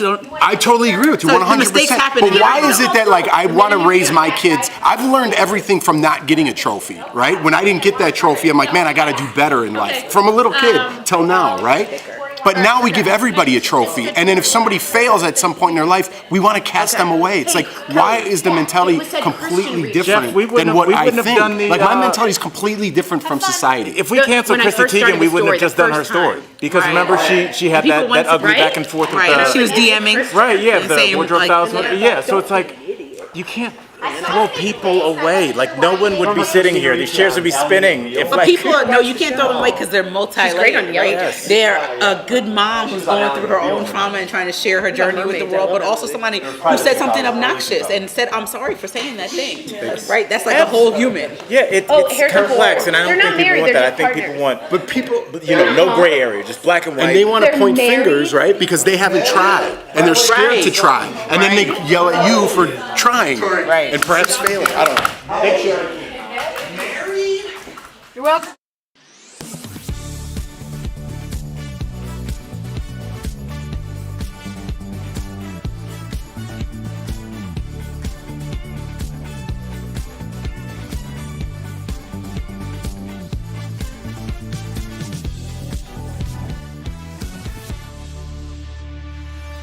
She started as America's sweetheart before becoming its vixen. She's even been called courageous and crazy. But why has America both loved and hated Britney Spears? Well, there's a new book that looks to answer that very question. Please welcome to the show the author of Being Britney, Jennifer Otterbein.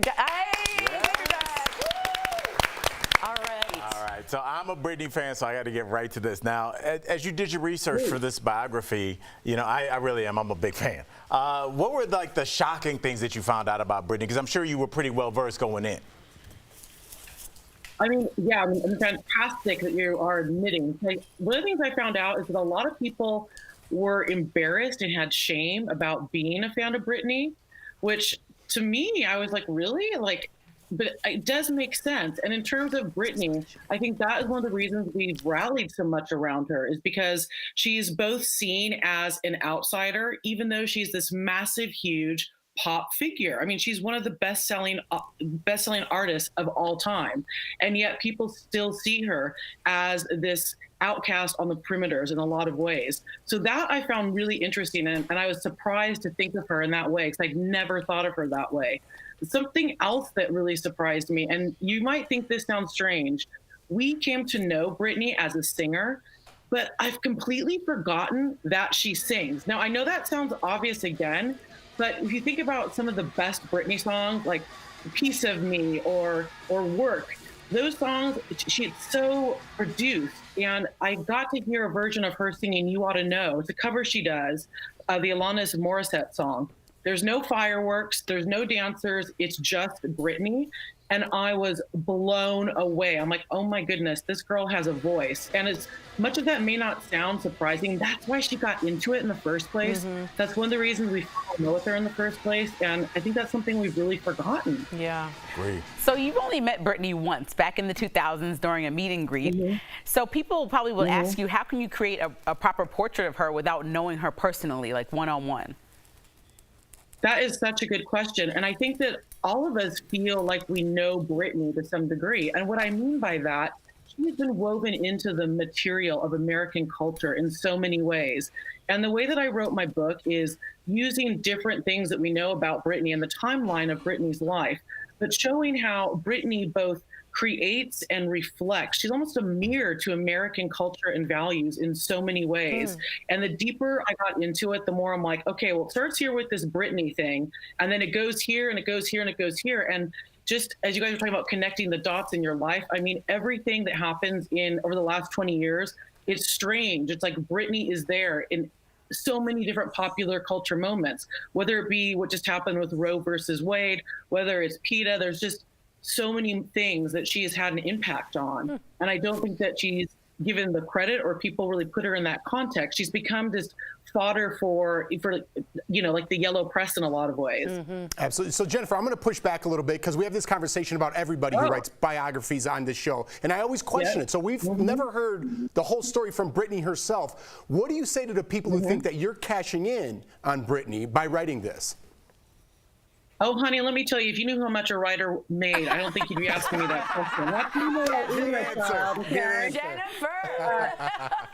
But also, and I'm talking to the ladies, because I'm loving the ladies on this. I mean, I love the guys too, but something after that question, I don't blame you. They just come off writing a book. Yeah, I love all y'all. They just come off writing a book about a woman named Nico who was in a band called the Velvet Underground. And what I saw from that was the misogyny and the mythology that had been really had taken over the years about Nico. I'm like, okay, we think we know Britney, and I'm like, do we know Britney? And so I literally went to the library, I live in London, so I went to the British Library, which sounds so formal, and it is. It's like you're walking these hallowed halls, and I'm like, I'm here to find books on Britney. And there was nothing, no books. There's like only really the Rolling Stone that we really know with the Teletubbies. I'm like, where is the serious, and this is something that we didn't say. I'm actually a professor. I have a doctorate in cultural studies, and I'm also a 20-year veteran of the music industry. Wow. So I have all this background experience, and I'm like, here's this woman that has changed and impacted culture so much. How come there's not a serious, thoughtful book that takes her seriously? I was dumbfounded, y'all, that there wasn't anything like that. And that's what I wanted to make. I wanted there to be something, a document. This is my nerd side coming out. I wanted there to be a document that people could look back on and go, wow, look at all these things that Britney did and how she was a touch point for all these key moments in popular culture. Wow. That is unbelievable. I got to say, I also follow Britney, love Britney. She did a little solo of Hit Me Baby One More Time recently, too, with just her voice in the dark. And it was absolutely stunning, her voice. I thought it was shocking.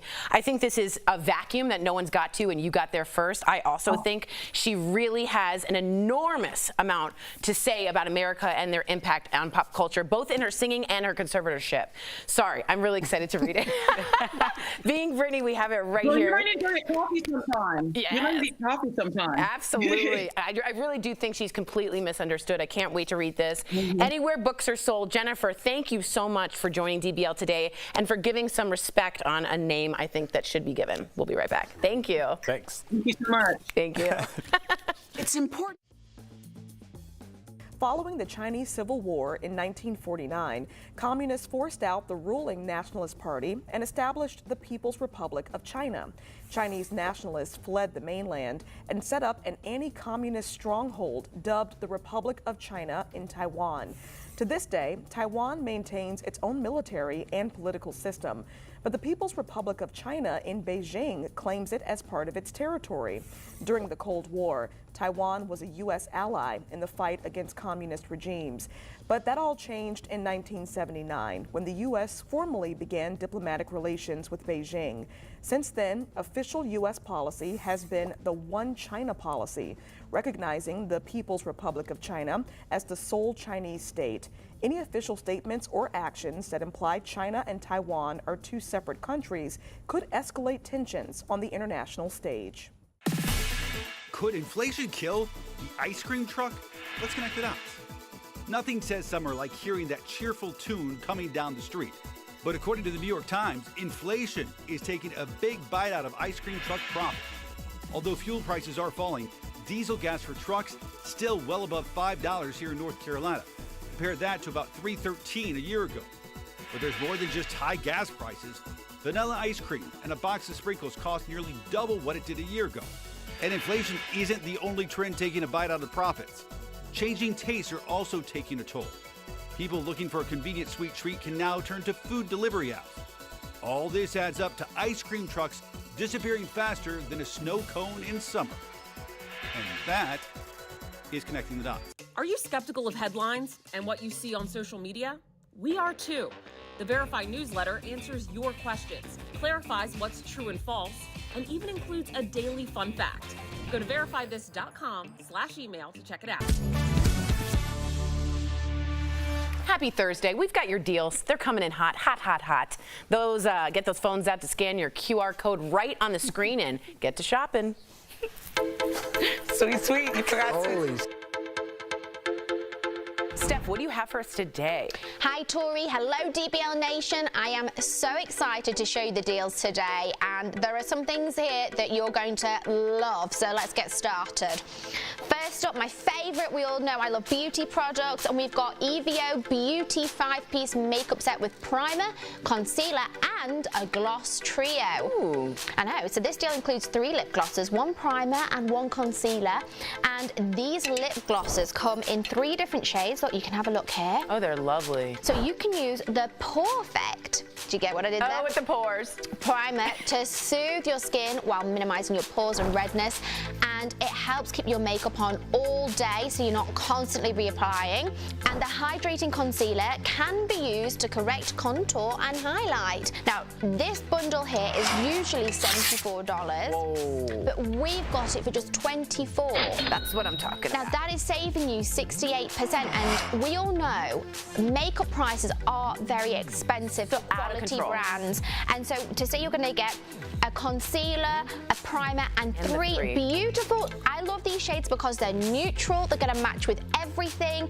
These are perfect to pop in your handbag so you've always got a shade ready, and they're absolutely amazing products. Love that. Now, Tori, this is really fancy. Whoa. We've got the Bruisley Cold Press Juicer by AI Cook. Whoa! So this deal includes 1 juicer that can give you your serving of fruits, veggies, and all the vitamins and nutrients that come with them. So cold press juices are like all the rage because they retain more of the good stuff compared to traditional juicing that uses heat in the process. So it means you'll get more vitamins, minerals, enzymes, antioxidants, and even less froth than traditional juicers. Ooh. So normally this is $200. I was gonna say. But we've got it for just $49, saving everyone 76%. More than 70% off. I like. Exactly, and there's no better way to save than on a product that's going to help with your health. Absolutely. Now, next up, Tori, we've got a great bundle here. This is the 2-pack of Adoro Surge Mini 2-outlet dual USB surge protectors. Oh, whoa. So this deal includes 2 power strip surge protectors that are available in 3 colors, black, white, and pink. How cute is the pink? I know. And it's got a total of 4 ports, allowing you to charge multiple devices at once. So normally this is $80. Oh. But we've got it, Tori, no sad faces over here. We've got it for $15, saving 81%. $15? And that's for both of them, Tori. Oh my God. I would totally get this. I know, I'm it's totally really getting good. this. I and will be especially getting the fact that it comes in pink. Yeah. It just has sold me on the color alone. For like a kid's room, any kid's room, that'd be really, really cute. And for our last product today, we've got Adrian Vitadini Montauk tote bag with an AV charm. Cute. So this deal includes 1 tote available in 3 colors. We've got oatmeal, navy, and black. Ooh. And Tori, you know logo bags are so in, and this bag is going to be so cool. It means it's going to work with no matter what your outfit is. Nice. And guess what? What? It's also the lowest price ever ever offered on this product. Hit me with the savings, I know, so normally these bags are $210. Yeah, I was like, this has got to be up at 200 plus. Oh, yeah. I mean, with the gold hardware, everything. The name, brand, yeah. Exactly, but guess what? You are paying $34, like you said, for a name brand that's stylish and sleek, and you are saving 84%. Wow! I know. 30, oh my God, 34. I know, that means you can literally get one in every color. I was gonna say, I want the oatmeal and the black. Head on over to morningsave.com to snag these amazing deals at the lowest prices. You can also scan the QR code on screen. It will take you directly to these products on Morning Save's website. Steph, thank you so much. We'll be right back. Promotional consideration is brought to you by... The monthly fees keep adding up. First, it was Netflix and Spotify. Now it's your car? That's the claim made in this tweet with more than 225,000 likes that BMW will soon require drivers to pay $18 a month just to use the heated seats that are already installed in the car. So let's verify. Is BMW selling a monthly subscription service for heated seats? Our sources are BMW, Kelley Blue Book, and GM. BMW offers a platform called Connected Drive for its vehicles, and it's a little different in each country where BMW sells cars. In the US, it's a subscription package for software. Drivers pay $50 annually to access Connected Drive and get things like the ability to unlock your car doors with your phone and sync with Amazon Alexa. In other countries, BMW began adding new features in mid-July to its Connected Drive platform that owners can access for additional fees. In Korea, owners can pay the equivalent of $50 a month to use both high beam assisted and driving assistant features. In Malaysia, Japan, South Africa, and parts of Europe, BMW added a subscription fee to use the heated seats. Drivers can pay the equivalent of $18 a month to unlock access to the heated seats or $415 to use them permanently. BMW said a heated seat subscription is not currently available in the US and said, quote, if a vehicle is initially ordered with heated seats, that option will remain fully operational for the life of the vehicle. So, yes, BMW is selling a monthly subscription service for heated seats, but not in the US. It's currently offered in a few other countries. Kelley Blue Book says automakers have been talking a lot about charging subscription fees for features recently. BMW isn't the only car maker offering some kind of subscription service either. GM has offered its OnStar navigation and emergency services as a monthly subscription since 1995.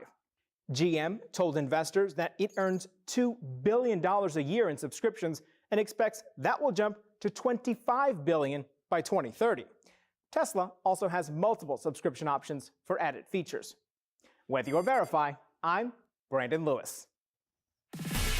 A new school year means one thing, the return of those early alarm clocks. Let's connect the dots. Sleep experts say now is the time to start getting your kids used to waking up early. That's because younger kids usually need 10 to 11 hours of sleep each night to have the best performance in school. Teens need about 9 hours. Experts recommend you gradually adjust wake-up times over the next few days, moving up 15 to 30 minutes earlier every other day. This is also a good time to start what experts call good sleep hygiene habits. That means turning off electronics 30 minutes before bed, no soda or caffeinated drinks at dinner, and maybe even think about moving dinner time up. And finally, try to find some relaxing activities for your kids to enjoy before bed. Things like a warm bath or reading a book can help kids and even you unwind. And that is Connecting the Dots.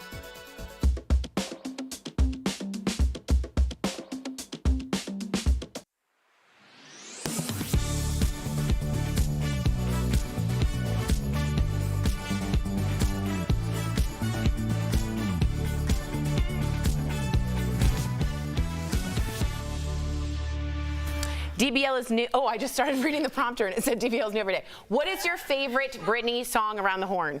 I was trying to remember, but Kelly wasn't mouthing it properly. Maybe Lucky. Lucky?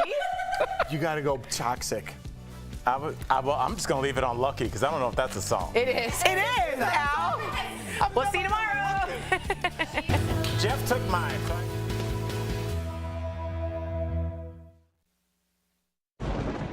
Where hope finds help. Where courage meets conviction. Where makers make fans. We are Tegna, a family of local and national media brands that bring us together, serving the greater good of our communities, where national know-how backs local business. Be in good company with Tegna. Am I going crazy? I just love your passion right now. I'll take it. Oh, yeah. Well, actually, let me get on it. You just got me all riled up. So Who raised you? This is a win, right, guys? Why am I right all the time? I live my life for Spike. Welcome to another week of Jeff's Mustache. I didn't expect that. I love this segment. Yes. You just made my day, my week, my month, my year. DBL is all new every day.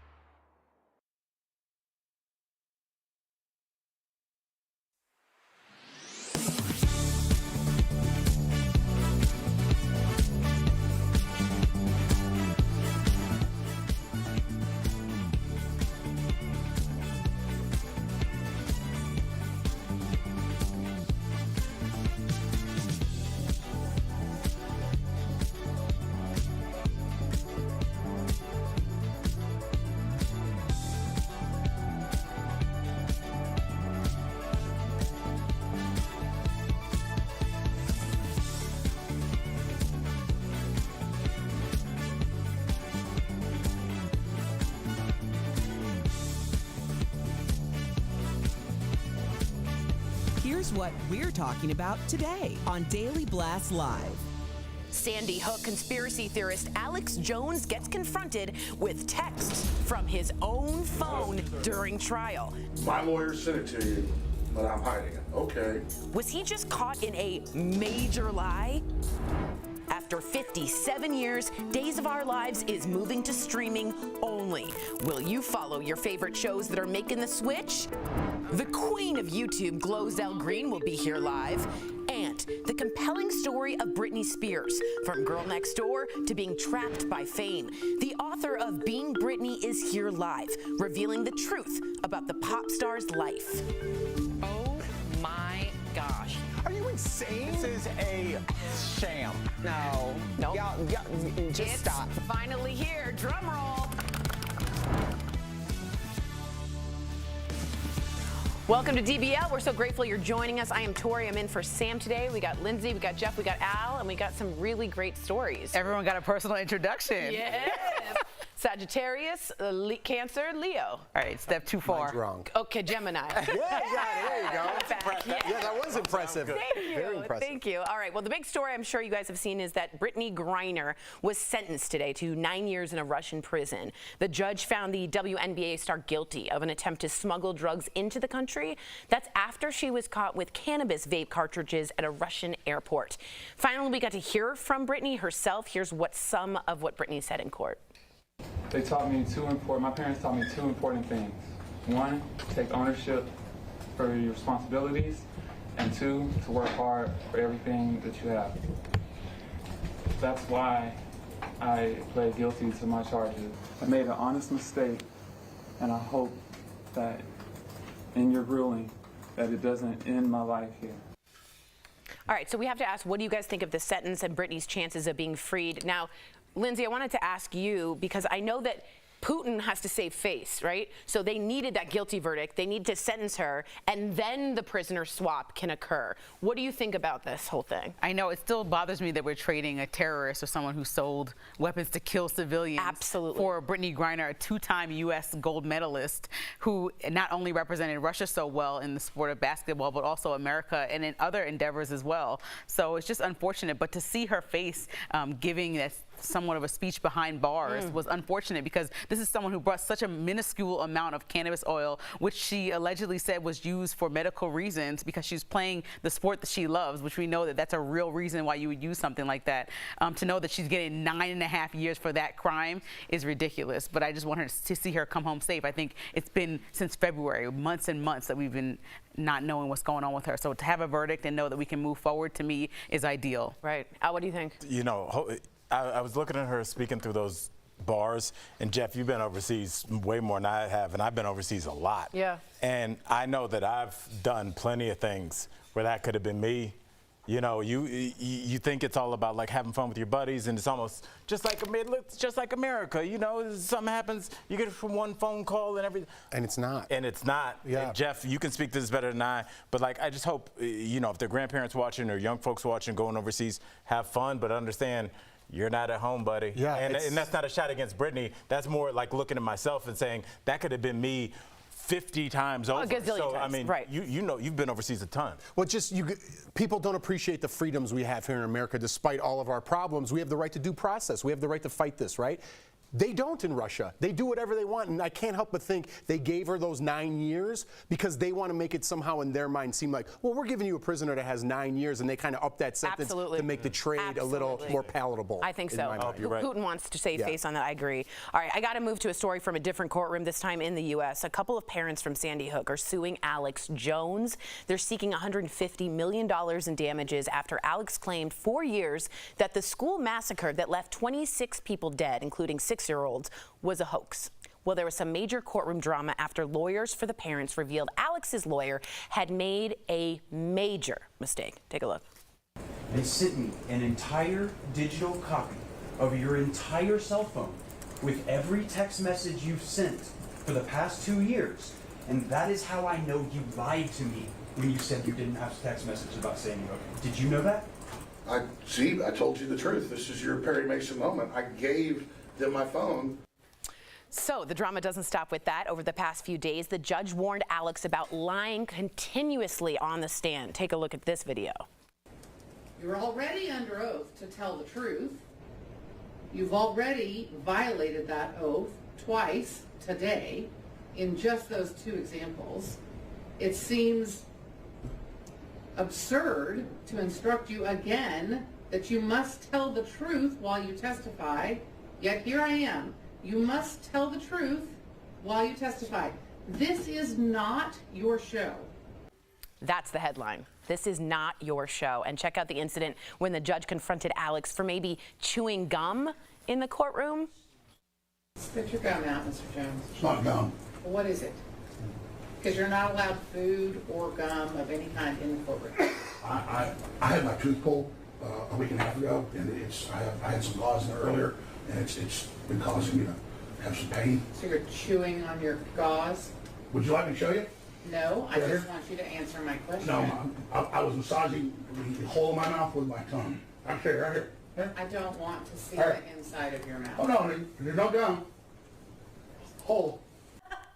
Okay. It is important to note Alex did say on the stand eventually that Sandy Hook was 100% real. But what do you make of all this? And do you think Alex could face perjury charges for blatantly lying on the stand? Al, what did you think when you saw that? I think the laughter in this room, which is normal, is why he's still around.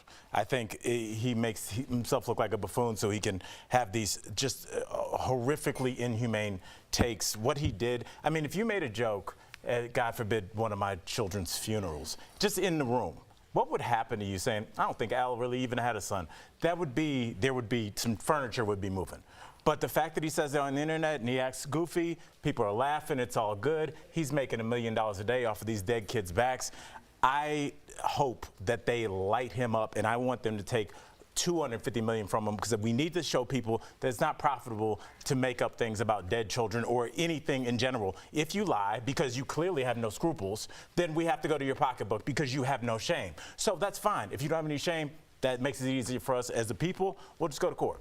And he's been found liable in 3 different cases like this. So this is the 3rd set of parents that are like, you try to defame us, our child is dead, and you are nothing to say for it besides like joking in the courtroom. So it is funny in a moment because how stupid that he is, but it's really disgusting when you think about what he's doing. And his InfoWars show how many people it reaches and how many people fell for the lies and the conspiracy that he was perpetuating, that these people didn't actually go through trauma and lose their kids. So, you know, it's unfortunate that we're even watching this play out, but hopefully he doesn't hide his money like he's trying to do in bankruptcy and try to go around the government and tax to make sure that that's hidden so people can't get to it. Hopefully all his money is gotten to and people are able to get paid out. These families deserve what the $150 million that they're asking for. Absolutely. What do you think, Jeff? Yeah, Al brings this up often. and I see how passionate you are about this, and now he's finally getting his day in court, and we're all laughing a little bit, right? Because I was too. like We're you said, the human beings. buffoonery, Right. but it's a serious thing, right? Imagine, God forbid,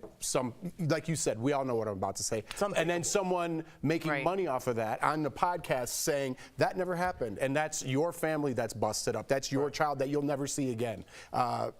He's going to get his, hopefully. Right? He will. And just so you know, that perjury that he committed, at least to me, that can go to a criminal charge, and that could face 2 to 10 years in jail. If that's not perjury, then perjury is not a thing. Correct. So after the trial, we shall hear about the perjury. So expect him to be in trial, as he should be, or in jail for many, many moons to come. Coming up on DBL, a star-studded cast and $90 million wasn't enough to keep Batgirl in production. What star Leslie Grace is saying about the decision. And yep, you heard right. Days of Our Lives is headed to streaming. But will the fans follow? You're going to have to pay. We're chatting about it next. Stay tuned. Closed captioning provided by... Am I going crazy? So raised you. Why am I right all the time? Welcome to another week of Jeff's Mustache. You just made my day, my week, my month, my year. You know, we're talking about this Alex Jones situation. It's like, it's not just, we're just talking about the Sandy Hook, and it's interesting, that's what people latch onto, but just, it's every shooting. There are people that go to the one that happened in Texas. But the story was that the parents were acting, and so the mom in court, she looked him in the eye and said, "Do you think I'm an actress?" Yeah. You know, I watched that moment because she's like, "My kid is dead. Like, this is not a funny What was game." his reaction to that? He said, "No, I don't think you're an actress," and it's like, you know, it's one of those things where if he does genuinely know that he was lying and believe that his lies were lies, in fact, then he knew what he was doing. And so he had to look this lady in the face and say the truth. And he knows that he's ruining people's lives, because not only is he just saying the wrong things, these people had to move their homes. They're getting harassed for being liars, being called actors, and then also trying to grieve, because this started like right on the back of Sandy Hook. I watched it too, and they said, my child was shot in the forehead. Do you not believe that?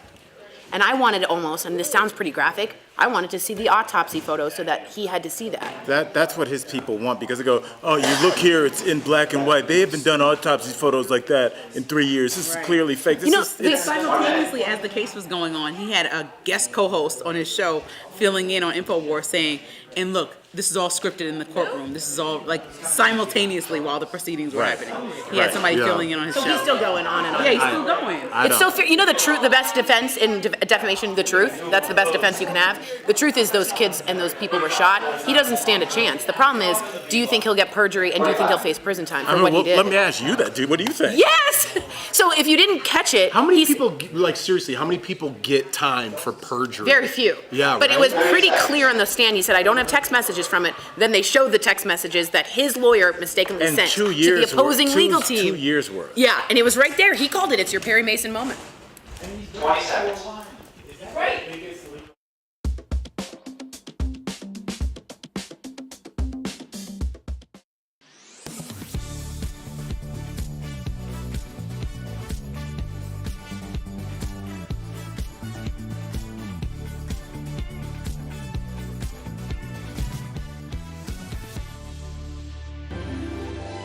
Like sands through the hourglass, so are the days of our lives.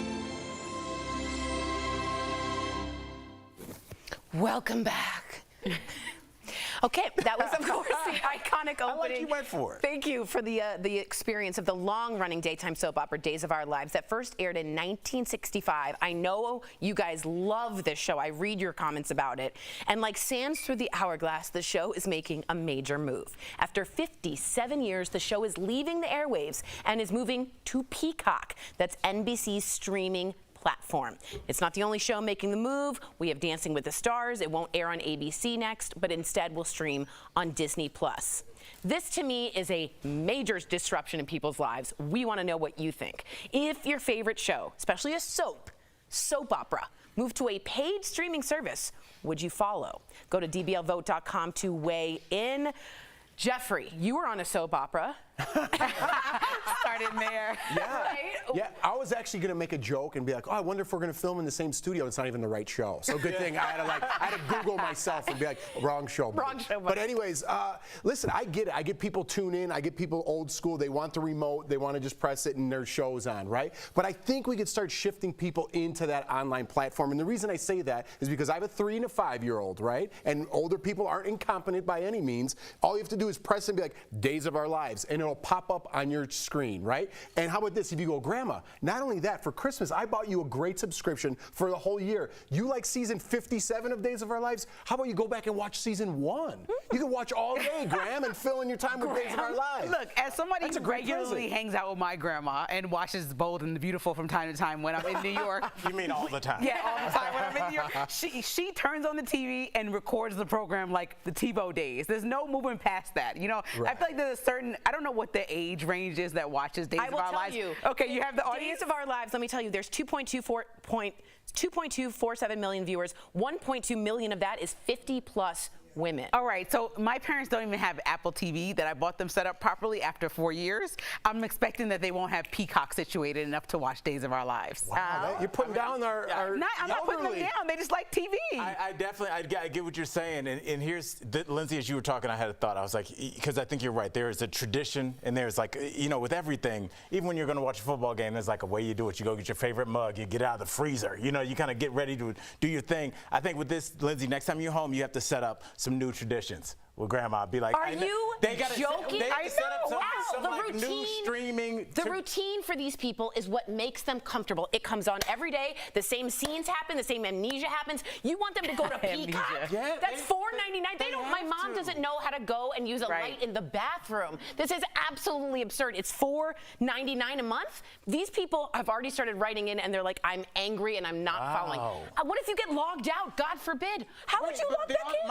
I look at it the other way. I'm like, FaceTime, and you say, Graham, FaceTime it. I'll hook it up for you. And the FaceTime is going to be like this way, upside down. We can't just like write off people. What are you talking about? My 3- and 5-year-old could get their shows on. Intuitive to Jeff, you're not the audience. You're not the audience for Days of Our Lives. I'm sorry to tell you that. The audience hates me. Could you be on my side for this one, okay? 15 up Let's take a look at the poll. If they're on your side, they are not. Strongly no. Okay. 80% of them. The streak continues. You got 4% to go your way. Yeah, very few. Hey, that's pretty much par for the course. It is. Very few people like Jeff. Coming up on DBL, I'm just kidding.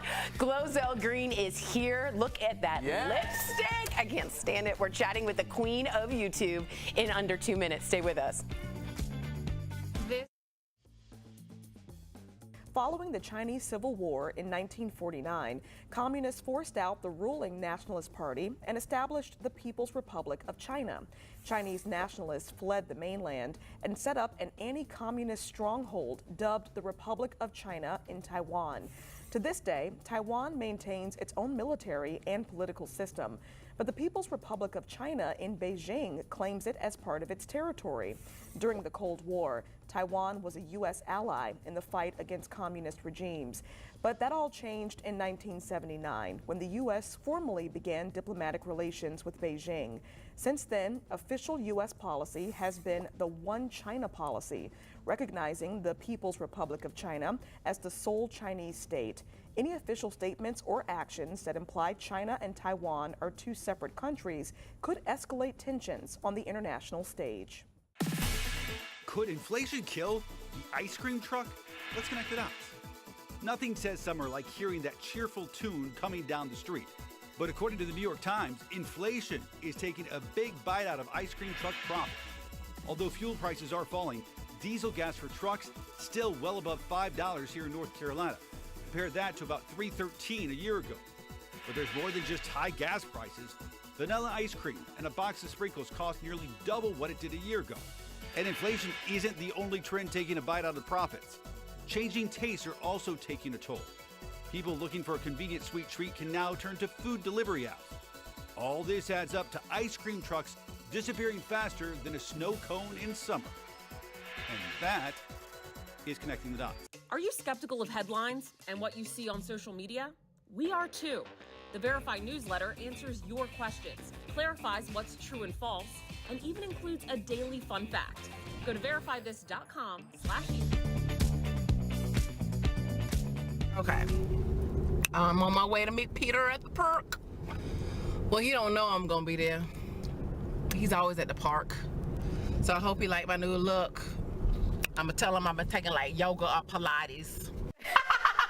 Peter at the park. That YouTube video went viral. I've said that all day. In 2008, and now the OG YouTuber entertains her nearly 4.6 million subscribers. That's one less than me. I'm kidding, I have no one. With crazy challenges, song parodies, and her wacky takes, the queen of YouTube joins us today. GloZell Green! Welcome to DBL. All right, let's jump right in. Thank you for having me. Absolutely. I love the lipstick, by the way. Thank you. I was looking for a new shade myself. All right. Let's get into this. You have posted many challenges on your YouTube channel. Are there any that you regret? And a warning to our viewers, don't try these at home. We're going to run a couple over. Or maybe we're not. Do you regret any of these videos? It's bittersweet. I do, because I still have scars on some of them, and my voice has not been the same since the cinnamon challenge. So definitely don't do them. Okay, here's is this the cinnamon one right here? Uh-oh. Oh. Yes. Oh, man. How long did it take you to recover from that? I haven't recovered from it. I have not. It burned my esophagus. Oh my God. Yes, it burned my esophagus, and that is like damage that you can't undo. And I used to sing, so I could sing for a little bit, but for the most part, my voice is gone because of that challenge. Wow. So don't do that at home. Yeah. Not a warning. Don't do Don't it. do that at home or at your house or at an office. Don't do it anywhere. Well, look, I can't sing anyway, so I could do it. It doesn't really matter. So you got to interview former President Barack Obama. Who hasn't? Right? That's awesome. What was that like? You also made him laugh. Tell us about it. Oh my goodness. First of all, today is his birthday, so happy birthday. Happy birthday. And I didn't mean to make him laugh. I was trying to give him some green lipstick, but I said for your, first wife, not the first lady. And he was like, is there something that you know that I don't? I'm like, a part of me is still at the White House because I died. I died right there. Part of you died. But I think that's why people love you, is because you are so authentically you in every situation, whether you were in your car and you've just done some Pilates, or you're in the White House, you're authentically you. So let's get to that. GloZell, we all go through highs and lows, and you went through a divorce, as did I. When did you realize it was time to end things? So you single? Is that what you're saying? Let me do some Pilates first. She said, oh. I love it. So, when did you realize it was time to end things? Because this is probably going to happen to a lot of people, and, they follow you. So, walk us through it. Well, the person you marry is not the person you divorce. And I was just so fixated on having a child, and today is her birthday also. Yeah. So we went through the IVF. Oh, my goodness, look at that child. Yes. Today's her birthday. I planned it. It's President Obama's birthday. So, you can, when you do IVF, you can plan birthdays and gender. So I did. You try to make things work because you took so long to have a kid, and then you're like, now I'm going to break up the family, so to speak. But you have to do what makes you happy. When my daughter's like, you're not happy and y'all not talking, I'm like, okay, but something needs to be done. Yeah. And it was hard because you want to keep face, and it's just so prestigious to be married, but it looks good on Facebook. Barbara Spindler wrote in, her facial expressions are magic. I completely agree. You are helping Chef Bruno Serrato and his nonprofit Katarina's Club. Tell me what made you want to get involved in this specific foundation. First of all, I get fed. His food is amazing. Okay, he's helping the children and helping homeless people, and a lot of us are living from check to check. Okay, I was in the food line just last year, so I understand. I relate. When you go down, you come back up, and you have somebody that's willing to help you. So let's talk about Bruno. Yes, that's the one to talk about. That's amazing. I'm the only one who shouted that out because I got the joke. Yeah, I got that. Yeah, and I I got young kids. I got young kids. I have kids. Yeah, when you have kids, you get those little references. Yeah, absolutely, absolutely. Chef Bruno, no. GloZell, thank you so much for joining us and sharing your story to our viewers. Now, everyone, listen up. You can make a donation to Katarina's Club, like she was saying, by visiting their website, katarinasclub.org. Literally, $5 can feed a family of 4. Thank you for being authentic and relatable. We love you and your Come lipstick. back. Yeah, we gotta have you back. That's true. We'll be right back. Thanks, GloZell. Bye. Bye, love. Promotional consideration is brought to you by The monthly fees keep adding up. First, it was Netflix and Spotify. Now it's your car? That's the claim made in this tweet with more than 225,000 likes that BMW will soon require drivers to pay $18 a month just to use the heated seats that are already installed in the car. So let's verify. Is BMW selling a monthly subscription service for heated seats? Our sources are BMW, Kelley Blue Book, and GM. BMW offers a platform called Connected Drive for its vehicles, and it's a little different in each country where BMW sells cars. In the US, it's a subscription package for software. Drivers pay $50 annually to access Connected Drive and get things like the ability to unlock your car doors with your phone and sync with Amazon Alexa. In other countries, BMW began adding new features in mid-July to its Connected Drive platform that owners can access for additional fees. In Korea, owners can pay the equivalent of $50 a month to use both high beam assisted and driving assistant features. In Malaysia, Japan, South Africa, and parts of Europe, BMW added a subscription fee to use the heated seats. Drivers can pay the equivalent of $18 a month to unlock access to the heated seats or $415 to use them permanently. BMW said a heated seat subscription is not currently available in the US and said, quote, if a vehicle is initially ordered with heated seats, that option will remain fully operational for the life of the vehicle. So, yes, BMW is selling a monthly subscription service for heated seats, but not in the US. It's currently offered in a few other countries. Kelley Blue Book says automakers have been talking a lot about charging subscription fees for features recently. BMW isn't the only car maker offering some kind of subscription service either. GM has offered its OnStar navigation and emergency services as a monthly subscription since 1995. GM told investors that it earns $2 billion a year in subscriptions and expects that will jump to $25 billion by 2030. Tesla also has multiple subscription options for added features. With your Verify, I'm Brandon Lewis. A new school year means one thing, the return of those early alarm clocks. Let's connect the dots. Sleep experts say now is the time to start getting your kids used to waking up early. That's because younger kids usually need 10 to 11 hours of sleep each night to have the best performance in school. Teens need about 9 hours.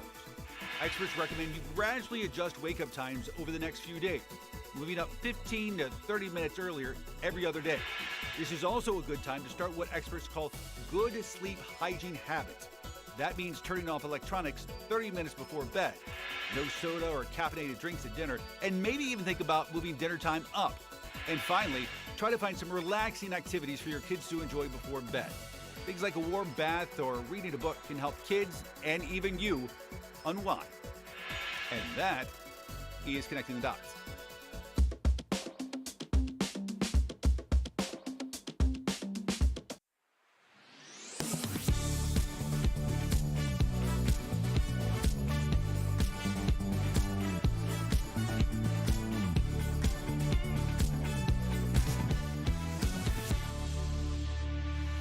Welcome back. We have a very important update to a story we followed a while ago, and it's important to mention because this happened just today. 4 police officers have been arrested in relation to Breonna Taylor's death. If you recall, she was killed during a no-knock raid when officers shot into her apartment. The officers are facing charges including violating her civil rights, unlawful conspiracies, and more. For many, many moons, we've been asking for this. What do you think, Lindsay, about this? I mean, the ultimate win would be for Breonna Taylor to be alive. Amen. But just watching things like this unfold and people be brought to justice, it gives people a chance to exhale. Yeah. And so that, you know, I'm just happy to see that we're moving forward. When you think it's forgotten about, some people that are doing the right thing didn't forget about it. Yeah. Justice is long, but in the end, it bends towards justice. The arc of it, of course. If you're leaving us, you can watch the second half of the show online. Watch on YouTube, dailyblastlive.com, or our DBL mobile app. But if you get the second half of the show where you are, here's what's ahead. Chrissy Teigen makes a surprise pregnancy announcement that has everyone talking. How long should you wait to share the news? And we're chatting live with the author of Being Britney. She spills the most shocking thing she learned about Britney Spears' life.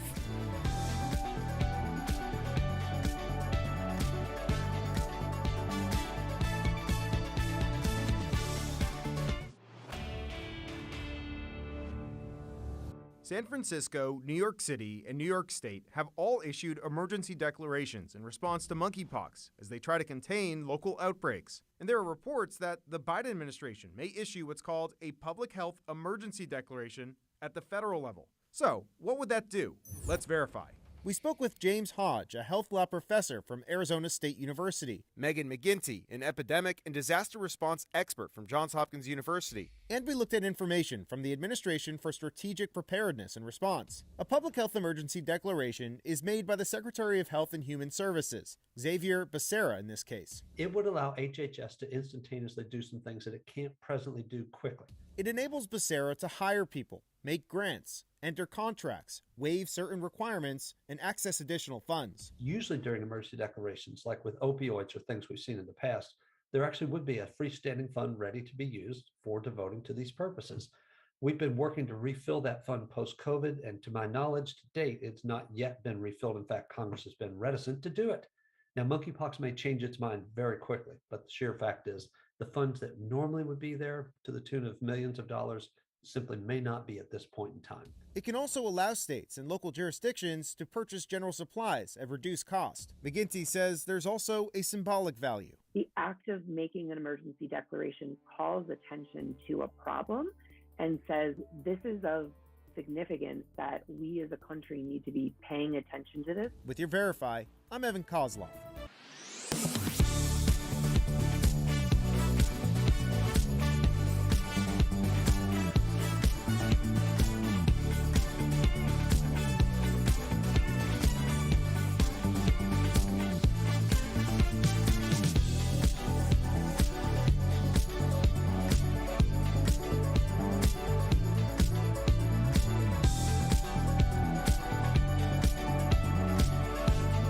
Daily Blast Live. We're talking about what you're talking about. Oh my gosh. Are you insane? This is a sham. No. Nope. Y'all, just stop. Finally here. Drum roll.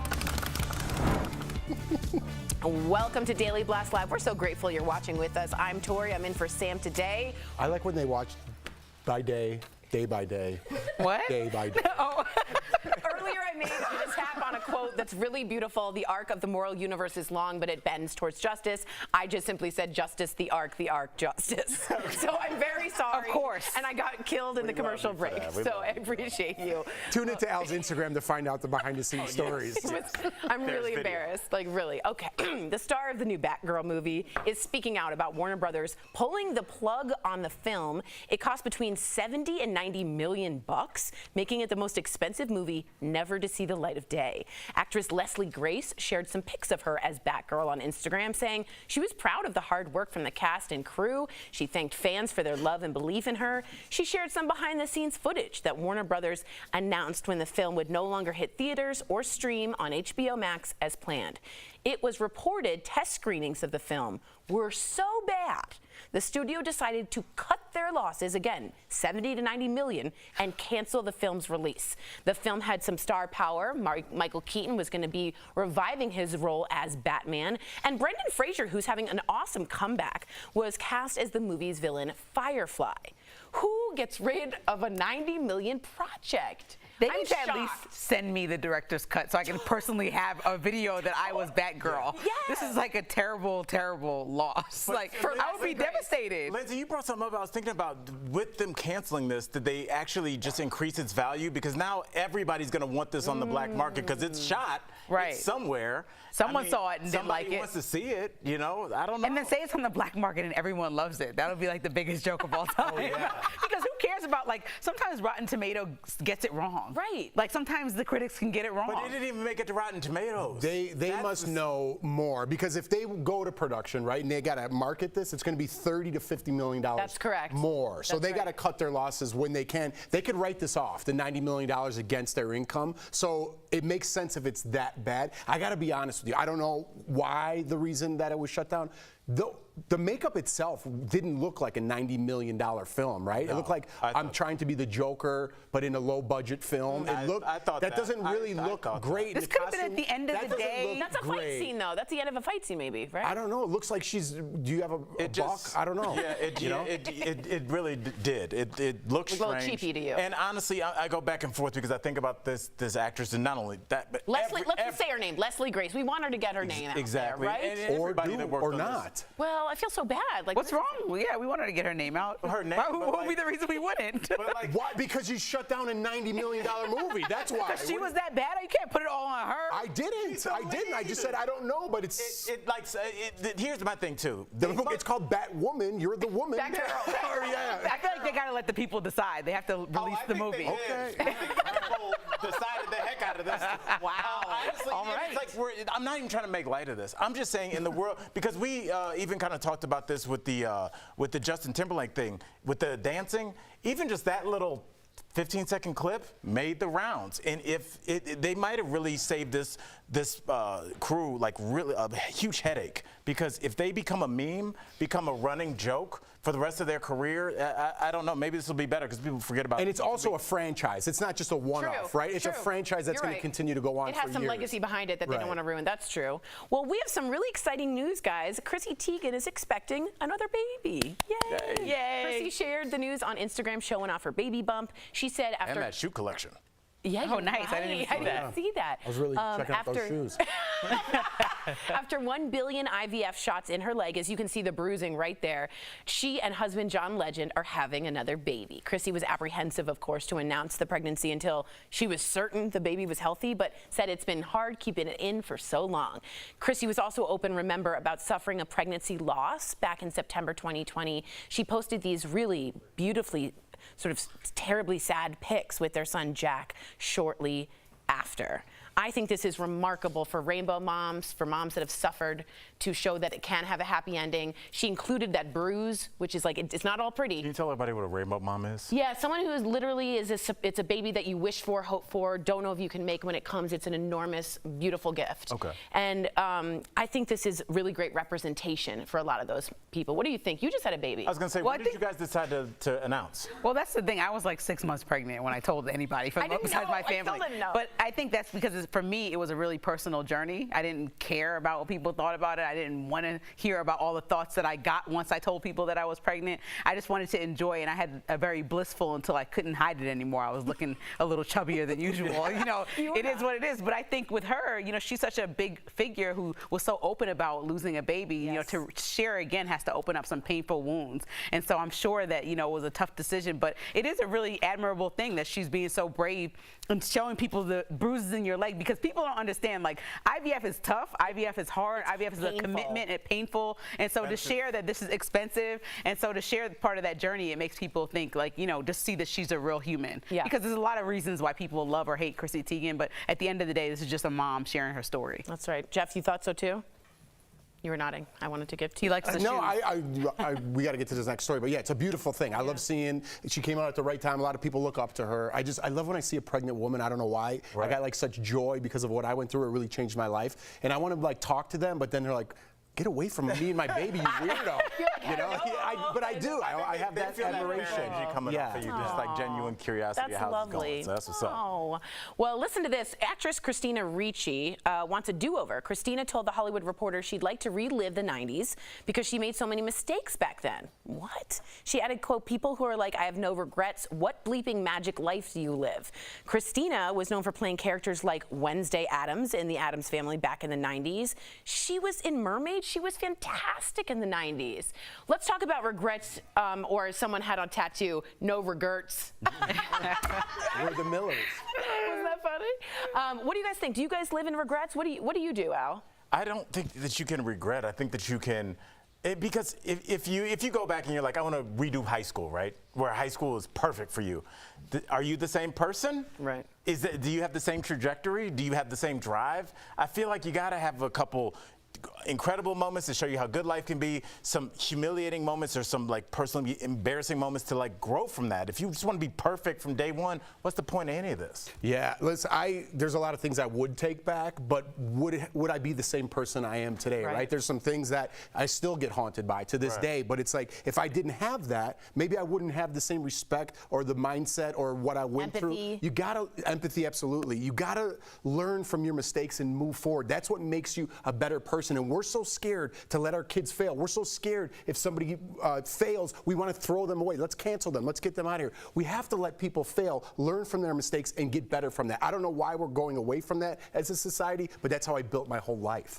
Yeah, I think it's easy to connect the dots looking backwards on life and why things happen, but when you look forward, you're kind of like, why did this happen, or why is my experiences, why didn't I do this at this time? And really, you try to live life with like putting your all on the table every time you do something, whether you mess up or don't, and then you can't, to me, I can't live with regrets. It wasn't my time, that wasn't my moment, this wasn't my thing, and then you just are good with it. Like, that's how I do everything. Even if I failed at motherhood that day, it's like, okay, today wasn't my day, tomorrow we're gonna try again. It could be little or big, and I think that's just how you have to look at it and know that, you know, hopefully everything will be okay. And who wants perfect? Perfect's boring. I agree, and the only regret, I think, is not trying it. The saddest words of tongue and pen are those that read it might have been. It's another quote that I got right this time. But really, that's the only regret, is not doing it. So I hope everyone out there does it today. Coming up on DBL, love her or hate her, she's still one of the most famous people on earth. We are joined live by the author of Being Britney to dish some shocking details on the life of Britney Spears. Stay tuned.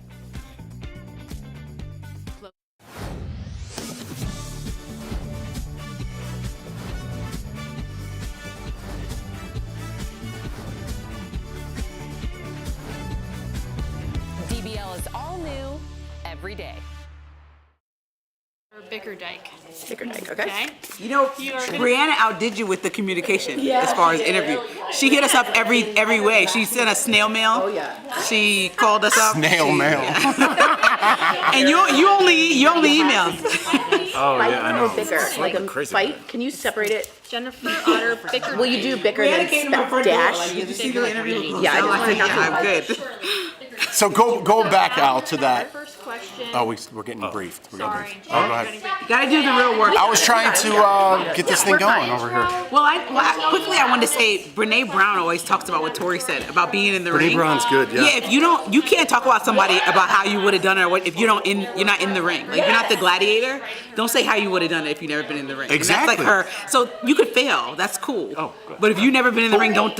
I totally agree with you, so 100%. Mistakes happen. But why is it that, like, I want to raise my kids? I've learned everything from not getting a trophy, right? When I didn't get that trophy, I'm like, man, I got to do better in life. From a little kid till now, right?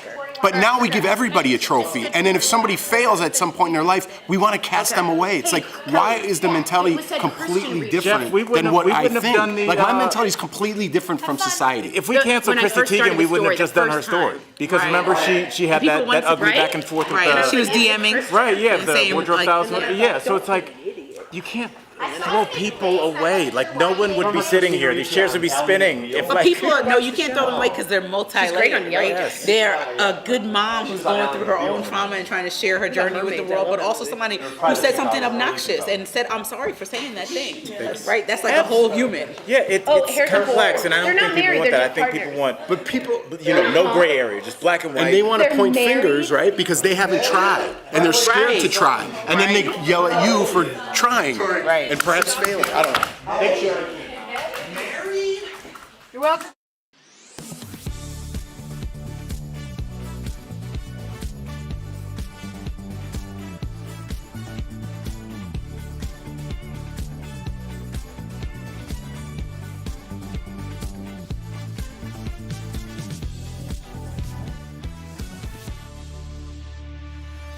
She started as America's sweetheart before becoming its vixen. She's even been called courageous and crazy. But why has America both loved and hated Britney Spears? Well, there's a new book that looks to answer that very question. Please welcome to the show the author of Being Britney, Jennifer Otterbein. Hey! All right. right, so I'm a Britney fan, so I got to get right to this. Now, as you did your research for this biography, you know, I really am. I'm a big fan. What were like the shocking things that you found out about Britney? Because I'm sure you were pretty well versed going in. I mean, yeah, I mean, it's fantastic that you are admitting. Like, one of the things I found out is that a lot of people were embarrassed and had shame about being a fan of Britney, which to me, I was like, really? Like, but it does make sense. And in terms of Britney, I think that is one of the reasons we've rallied so much around her, is because she's both seen as an outsider, even though she's this massive, huge pop figure. I mean, she's one of the best-selling artists of all time. And yet people still see her as this outcast on the perimeters in a lot of ways. So that I found really interesting. And I was surprised to think of her in that way, because I'd never thought of her that way. Something else that really surprised me, and you might think this sounds strange, we came to know Britney as a singer, but I've completely forgotten that she sings. Now, I know that sounds obvious again, but if you think about some of the best Britney songs, like Piece of Me or Work, those songs, she's so produced. And I got to hear a version of her singing You Ought to Know. It's a cover she does, the Alanis Morissette song. There's no fireworks, there's no dancers, it's just Britney. And I was blown away. I'm like, oh my goodness, this girl has a voice. And as much as that may not sound surprising, that's why she got into it in the first place. Mm-hmm. That's one of the reasons we fell in love with her in the first place. And I think that's something we've really forgotten. Yeah. Great. So you've only met Britney once, back in the 2000s during a meet and greet. Mm-hmm. So people probably will ask you, how can you create a proper portrait of her without knowing her personally, like one-on-one? That is such a good question. And I think that all of us feel like we know Britney to some degree. And what I mean by that, she's been woven into the material of American culture in so many ways. And the way that I wrote my book is using different things that we know about Britney and the timeline of Britney's life, but showing how Britney both creates and reflects. She's almost a mirror to American culture and values in so many ways. And the deeper I got into it, the more I'm like, okay, well, it starts here with this Britney thing, and then it goes here and it goes here and it goes here. And just as you guys are talking about connecting the dots in your life, I mean, everything that happens over the last 20 years, it's strange. It's like Britney is there in so many different popular culture moments, whether it be what just happened with Roe versus Wade, whether it's PETA, there's just so many things that she has had an impact on. And I don't think that she's given the credit, or people really put her in that context. She's become this fodder for you know, like the yellow press in a lot of ways. Absolutely. So Jennifer, I'm going to push back a little bit, because we have this conversation about everybody who writes biographies on this show, and I always question it. So we've never heard the whole story from Britney herself. What do you say to the people who think that you're cashing in on Britney by writing this? Oh, honey, let me tell you, if you knew how much a writer made, I don't think you'd be asking me that question. Jennifer! But also, and I'm talking to the ladies, because I'm loving the ladies on this. I mean, I love the guys too, but something after that question, I don't blame you. I just come off writing a book. Yeah, I love all y'all. I just come off writing a book about a woman named Nico, who was in a band called the Velvet Underground. And what I saw from that was the misogyny and the mythology that had been really had taken over the years about Nico. I'm like, okay, we think we know Britney, and I'm like, do we know Britney? And so I literally went to the library, I live in London, so I went to the British Library, which sounds so formal, and it is. It's like you're walking these hallowed halls, and I'm like, I'm here to find books on Britney. And there was nothing, no books. It was like only really the Rolling Stone that we really know with the Teletubbies.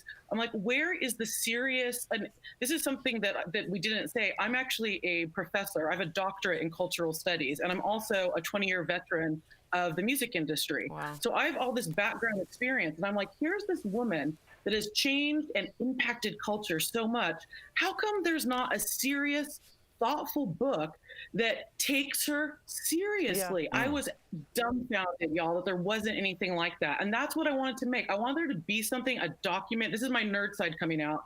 I wanted there to be a document that people could look back on and go, wow, look at all these things that Britney did and how she was a touch point for all these key moments in popular culture. Wow. That is unbelievable. I gotta say, I also follow Britney, love Britney. She did a little solo of Hit Me Baby One More Time recently too, with just her voice in the dark, and it was absolutely stunning, her voice. I thought it was shocking. I think this is a vacuum that no one's got to, and you got there first. I also think she really has an enormous amount to say about America and their impact on pop culture, both in her singing and her conservatorship. Sorry, I'm really excited to read it. Being Britney, we have it right here. You're going to drink coffee sometime. Yes. You're going to eat coffee sometime. Absolutely. I really do think she's completely misunderstood. I can't wait to read this. Anywhere books are sold. Jennifer, thank you so much for joining DBL today and for giving some respect on a name I think that should be given. We'll be right back. Thank you. Thanks. Thank you so much. Thank you. It's important. Following the Chinese Civil War in 1949, communists forced out the ruling Nationalist Party and established the People's Republic of China. Chinese nationalists fled the mainland and set up an anti-communist stronghold dubbed the Republic of China in Taiwan. To this day, Taiwan maintains its own military and political system, but the People's Republic of China in Beijing claims it as part of its territory. During the Cold War, Taiwan was a U.S. ally in the fight against communist regimes. But that all changed in 1979 when the U.S. formally began diplomatic relations with Beijing. Since then, official U.S. policy has been the One China policy, recognizing the People's Republic of China as the sole Chinese state. Any official statements or actions that imply China and Taiwan are two separate countries could escalate tensions on the international stage. Could inflation kill the ice cream truck? Let's connect the dots. Nothing says summer like hearing that cheerful tune coming down the street. But according to the New York Times, inflation is taking a big bite out of ice cream truck profits. Although fuel prices are falling, diesel gas for trucks still well above $5 here in North Carolina. Compare that to about $3.13 a year ago. But there's more than just high gas prices. Vanilla ice cream and a box of sprinkles cost nearly double what it did a year ago. And inflation isn't the only trend taking a bite out of profits. Changing tastes are also taking a toll. People looking for a convenient sweet treat can now turn to food delivery apps. All this adds up to ice cream trucks disappearing faster than a snow cone in summer. And that is connecting the dots. Are you skeptical of headlines and what you see on social media? We are too. The Verify newsletter answers your questions, clarifies what's true and false, and even includes a daily fun fact. Go to verifythis.com/email to check it out. Happy Thursday. We've got your deals. They're coming in hot, hot, hot, hot. Those get those phones out to scan your QR code right on the screen and get to shopping. Sweet, sweet. You forgot to. Steph, what do you have for us today? Hi, Tori. Hello, DBL Nation. I am so excited to show you the deals today, and there are some things here that you're going to love, so let's get started. First up, my favorite, we all know I love beauty products, and we've got EVO Beauty 5-piece makeup set with primer, concealer, and a gloss trio. Ooh. I know, so this deal includes 3 lip glosses, 1 primer and 1 concealer, and these lip glosses come in 3 different shades. Look, you can have a look here. Oh, they're lovely. So you can use the Perfect. Do you get what I did there? Oh, with the pores. Primer to soothe your skin while minimizing your pores and redness, and it helps keep your makeup on all day so you're not constantly reapplying. And the hydrating concealer can be used to correct contour and highlight. Now, this bundle here is usually $74, but we've got it for just $24. That's what I'm talking about. Now, that is saving you 68%, and we all know makeup prices are very expensive for quality brands. And so to say you're going to get a concealer, a primer, and 3 beautiful, I love these shades because they're neutral, they're going to match with everything. These are perfect to pop in your handbag so you've always got a shade ready, and they're absolutely amazing products. Love that. Now, Tori, this is really fancy. Whoa. We've got the Bruce Lee Cold Press Juicer by AI Cook. Whoa. So this deal includes one juicer that can give you your serving of fruits, veggies, and all the vitamins and nutrients that come with them. So cold pressed juices are like all the rage because they retain more of the good stuff compared to traditional juicing that uses heat in the process. So it means you'll get more vitamins, minerals, enzymes, antioxidants, and even less froth than traditional juicers. Ooh. So normally this is $200. I was gonna say. But we've got it for just $49, saving everyone 76%. More than 70% off. I like. Exactly, and there's no better way to save than on a product that's going to help with your health. Absolutely. Now, next up, Tori, we've got a great bundle here. This is the 2-pack of Adoro Surge Mini 2-outlet dual USB surge protectors. Oh, whoa. So this deal includes 2 Power Strip surge protectors that are available in 3 colors, black, white, and pink. How cute is the pink? I know. And it's got a total of 4 ports, allowing you to charge multiple devices at once. So normally this is $80. Oh. But we've got it, Tori, no sad faces over here. We've got it for $15, saving 81%. $15? And that's for both of them, Tori. Oh my God. I would totally get this. I know, I'm it's totally pretty getting good. this. I and will be especially getting the fact that it comes in pink. Yeah. It just has sold me on the color alone. For like a kid's room, any kid's room, that'd be really, really cute. And for our last product today, we've got Adrian Vitadini Montauk tote bag with an AV charm. Cute. So this deal includes 1 tote available in 3 colors. We've got oatmeal, navy, and black. Ooh. And Tori, you know logo bags are so in, and this bag is going to be so cool, it means it's going to work with no matter what your outfit is. Nice. And guess what? It's also the lowest price ever offered on this product. Hit me with the savings, I know, so normally these bags are $210. Yeah, I was like, this got to be up at 200 plus. Oh, yeah. I mean, with the gold hardware, everything. The name brand, yeah. Exactly, but guess what? You are paying $34, like you said, for a name brand that's stylish and sleek, and you are saving 84%. Wow! I know. 30, oh my God, 34. I know, and that means you can literally get one in every color. I was gonna say, I want the oatmeal and the black. Head on over to morningsave.com to snag these amazing deals at the lowest prices. You can also scan the QR code on screen. It will take you directly to these products on Morning Save's website. Steph, thank you so much. We'll be right back. Promotional consideration is brought to you by The monthly fees keep adding up. First, it was Netflix and Spotify. Now it's your car? That's the claim made in this tweet with more than 225,000 likes that BMW will soon require drivers to pay $18 a month just to use the heated seats that are already installed in the car. So let's verify. Is BMW selling a monthly subscription service for heated seats? Our sources are BMW, Kelley Blue Book, and GM. BMW offers a platform called Connected Drive for its vehicles, and it's a little different in each country where BMW sells cars. In the US, it's a subscription package for software. Drivers pay $50 annually to access Connected Drive and get things like the ability to unlock your car doors with your phone and sync with Amazon Alexa. In other countries, BMW began adding new features in mid-July to its Connected Drive platform that owners can access for additional fees.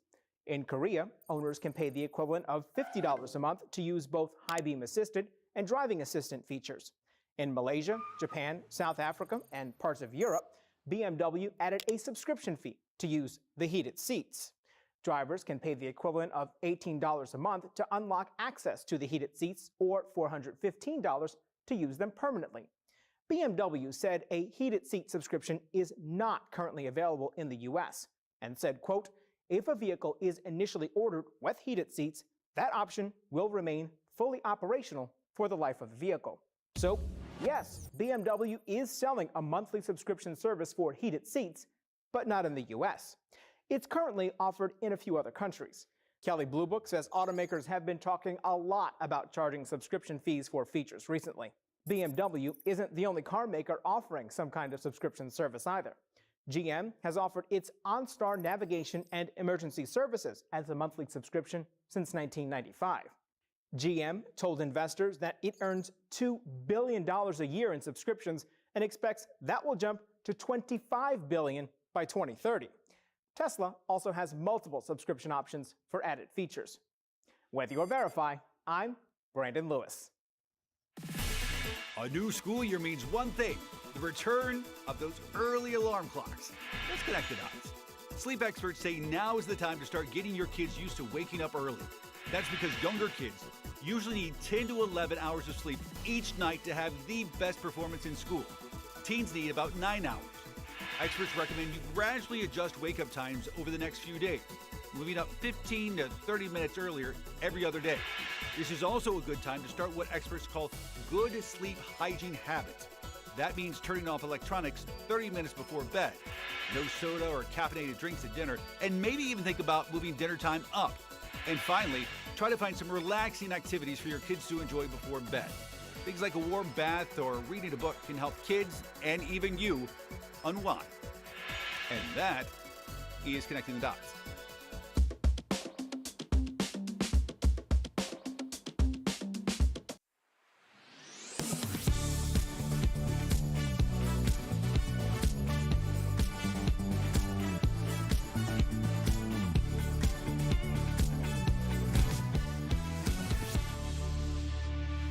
DBL is new. Oh, I just started reading the prompter and it said DBL is new every day. What is your favorite Britney song around the horn? I was trying to remember, but Kelly wasn't mouthing it properly. Maybe Lucky. Lucky? You got to go Toxic. I'm just going to leave it on Lucky because I don't know if that's a song. It is. It is, Al. We'll see you tomorrow. Jeff took mine.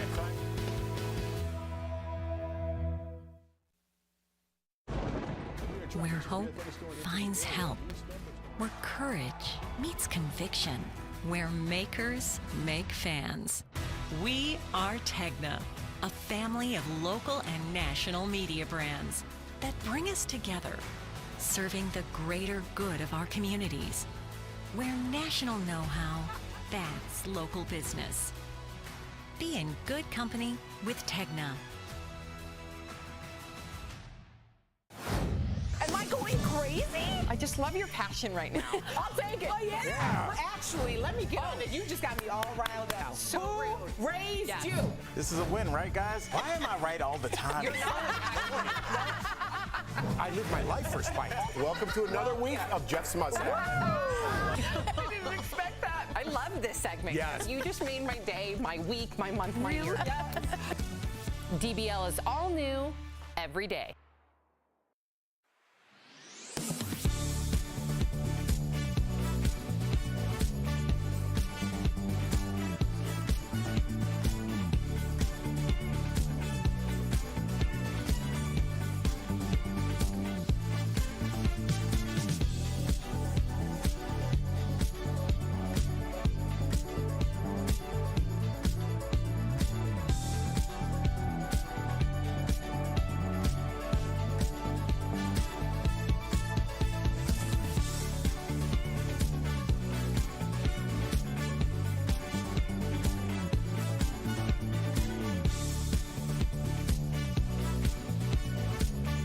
Here's what we're talking about today on Daily Blast Live. Sandy Hook conspiracy theorist Alex Jones gets confronted with texts from his own phone during trial. My lawyer sent it to you, but I'm hiding it. Okay. Was he just caught in a major lie? After 57 years, Days of Our Lives is moving to streaming only. Will you follow your favorite shows that are making the switch? The queen of YouTube, GloZell Green, will be here live. And the compelling story of Britney Spears, from Girl Next Door to being trapped by fame. The author of Being Britney is here live, revealing the truth about the pop star's life. Oh my gosh. Are you insane? This is a sham. No. Nope. Y'all, just It's stop. finally here. Drum roll. Welcome to DBL. We're so grateful you're joining us. I am Tori. I'm in for Sam today. We got Lindsay, we got Jeff, we got Al, and we got some really great stories. Everyone got a personal introduction. Yes. Sagittarius, Cancer, Leo. All right, step too far. Mine's wrong. Okay, Gemini. Yeah, there you go. Yeah, that was impressive. Thank you. Very impressive. Thank you. All right, well, the big story I'm sure you guys have seen is that Brittany Griner was sentenced today to 9 years in a Russian prison. The judge found the WNBA star guilty of an attempt to smuggle drugs into the country. That's after she was caught with cannabis vape cartridges at a Russian airport. Finally, we got to hear from Brittany herself. Here's some of what Brittany said in court. They taught me my parents taught me two important things. One, take ownership for your responsibilities, and two, to work hard for everything that you have. That's why I pled guilty to my charges. I made an honest mistake, and I hope that in your ruling that it doesn't end my life here. All right, so we have to ask, what do you guys think of the sentence and Brittany's chances of being freed? Now, Lindsay, I wanted to ask you, because I know that Putin has to save face, right? So they needed that guilty verdict. They need to sentence her, and then the prisoner swap can occur. What do you think about this whole thing? I know it still bothers me that we're trading a terrorist or someone who sold weapons to kill civilians. Absolutely. For Brittany Griner, a two-time U.S. gold medalist who not only represented Russia so well in the sport of basketball, but also America and in other endeavors as well. So it's just unfortunate. But to see her face giving that somewhat of a speech behind bars was unfortunate, because this is someone who brought such a minuscule amount of cannabis oil, which she allegedly said was used for medical reasons because she's playing the sport that she loves, which we know that that's a real reason why you would use something like that. To know that she's getting 9.5 years for that crime is ridiculous. But I just want her to see her come home safe. I think it's been since February, months and months, that we've been not knowing what's going on with her. So to have a verdict and know that we can move forward, to me, is ideal. Right. Al, what do you think? You know, I was looking at her speaking through those bars, and Jeff, you've been overseas way more than I have, and I've been overseas a lot. Yeah. And I know that I've done plenty of things where that could have been me. You know, you think it's all about like having fun with your buddies, and it's almost just like America. You know, something happens, you get it from one phone call and everything. And it's not. And it's not. Yeah. And Jeff, you can speak to this better than I, but like I just hope, you know, if their grandparents watching or young folks watching going overseas, have fun, but understand you're not at home, buddy. Yeah, and that's not a shot against Brittany. That's more like looking at myself and saying that could have been me 50 times over. A gazillion so, times. I mean, right. you know, you've been overseas a ton. Well, people don't appreciate the freedoms we have here in America. Despite all of our problems, we have the right to due process. We have the right to fight this, right? They don't in Russia. They do whatever they want, and I can't help but think they gave her those 9 years because they want to make it somehow in their mind seem like, well, we're giving you a prisoner that has 9 years, and they kind of up that sentence to make the trade a little more palatable. I think so. You're right. Putin wants to save face on that. I agree. All right, I got to move to a story from a different courtroom, this time in the U.S. A couple of parents from Sandy Hook are suing Alex Jones. They're seeking $150 million in damages after Alex claimed 4 years that the school massacre that left 26 people dead, including 6-year-olds, was a hoax. Well, there was some major courtroom drama after lawyers for the parents revealed Alex's lawyer had made a major mistake. Take a look. They sent me an entire digital copy of your entire cell phone with every text message you've sent for the past 2 years. And that is how I know you lied to me when you said you didn't have text messages about Sandy Hook. Did you know that? I told you the truth. This is your Perry Mason moment. I gave them my phone. So the drama doesn't stop with that. Over the past few days, the judge warned Alex about lying continuously on the stand. Take a look at this video. You're already under oath to tell the truth. You've already violated that oath twice today in just those 2 examples. It seems absurd to instruct you again that you must tell the truth while you testify. Yet here I am.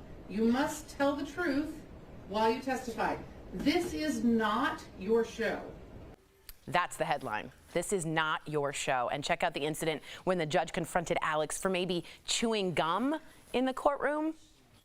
Spit your gum out, Mr. Jones. It's not gum. Well, what is it?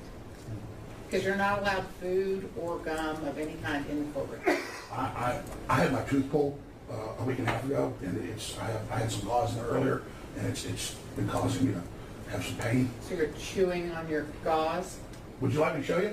No, I Right just here? want you to answer my question. No, I was massaging the hole in my mouth with my tongue. I'll show you right here. I don't want to see All right. the inside of your mouth. Oh no, there's no gum. Oh. Okay. It is important to note Alex did say on the stand eventually that Sandy Hook was 100% real. But what do you make of all this? And do you think Alex could face perjury charges for blatantly lying on the stand? Al, what did you think when you saw that? I think the laughter in this room, which is normal, is why he's still around. I think he makes himself look like a buffoon so he can have these just horrifically inhumane takes. What he did, I mean, if you made a joke, God forbid, one of my children's funerals, just in the room, what would happen to you saying, I don't think Al really even had a son? There would be some furniture would be moving. But the fact that he says it on the internet and he acts goofy, people are laughing, it's all good. He's making $1 million a day off of these dead kids' backs. I hope that they light him up, and I want them to take $250 million from him, because we need to show people that it's not profitable to make up things about dead children or anything in general. If you lie because you clearly have no scruples, then we have to go to your pocketbook because you have no shame. So that's fine. If you don't have any shame, that makes it easier for us as the people. We'll just go to court.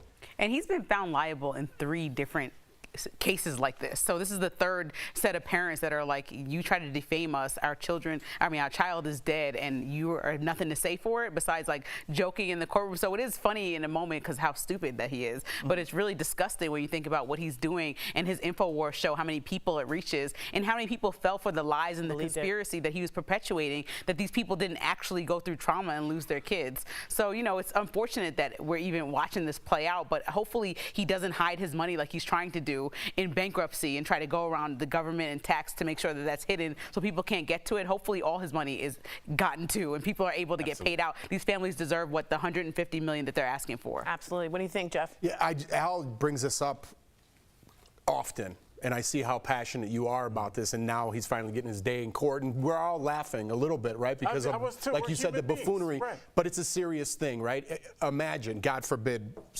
like you said, we all know what I'm about to say, and then someone making money off of that on the podcast saying, that never happened, and that's your family that's busted up. That's your child that you'll never see again. He's going to get his, hopefully. Right? He will. And just so you know, that perjury that he committed, at least to me, that can go to a criminal charge, and that could face 2 to 10 years in jail. If that's not perjury, then perjury is not a thing. Correct. So after the trial, we shall hear about the perjury. So expect him to be in trial, as he should be, or in jail for many, many moons to come. Coming up on DBL, a star-studded cast and $90 million wasn't enough to keep Batgirl in production. What star Leslie Grace is saying about the decision. And yep, you heard right. Days of Our Lives is headed to streaming. But will the fans follow? You're going to have to pay. We're chatting about it next. Stay tuned. Closed captioning provided by... Am I going crazy? Who raised you? Why am I right all the time? You're not. Welcome to another week of Jeff's Mustang. You just made my day, my week, my month, my year.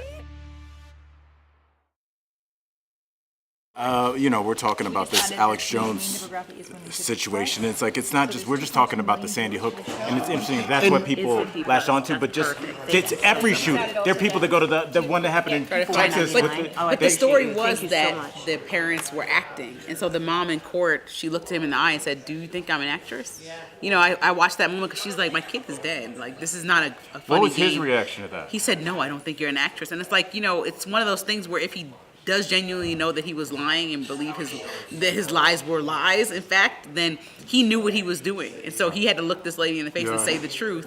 And he knows that he's ruining people's lives, because not only is he just saying the wrong things, these people had to move their homes. They're getting harassed for being liars, being called actors, and then also trying to grieve, because this started like right on the back of Sandy Hook. I watched it too, and they said, my child was shot in the forehead. Do you not believe that? And I wanted almost, and this sounds pretty graphic, I wanted to see the autopsy photo so that he had to see that. That's what his people want, because they go, oh, you look here, it's in black and white. They haven't done autopsy photos like that in 3 years. This is clearly fake. Simultaneously, as the case was going on, he had a guest co-host on his show filling in on InfoWars saying, and look, this is all scripted in the courtroom. This is all like simultaneously while the proceedings were happening. He had somebody filling in on his show. So he's still going on and on. Yeah, he's still going. It's so fair. You know the truth, the best defense in defamation, the truth. That's the best defense you can have. The truth is those kids and those people were shot. He doesn't stand a chance. The problem is, do you think he'll get perjury and do you think he'll face prison time for what he did? Let me ask you that, dude. What do you think? Yes! So if you didn't catch it... How many people, like seriously, how many people get time for perjury? Very few. Yeah, but right? it was pretty clear on the stand. He said, I don't have text messages from it. Then they showed the text messages that his lawyer mistakenly And sent 2 years to the opposing worth, legal team. 2 years worth. Yeah, and it was right there. He called it. It's your Perry Mason moment. 20 seconds. Right.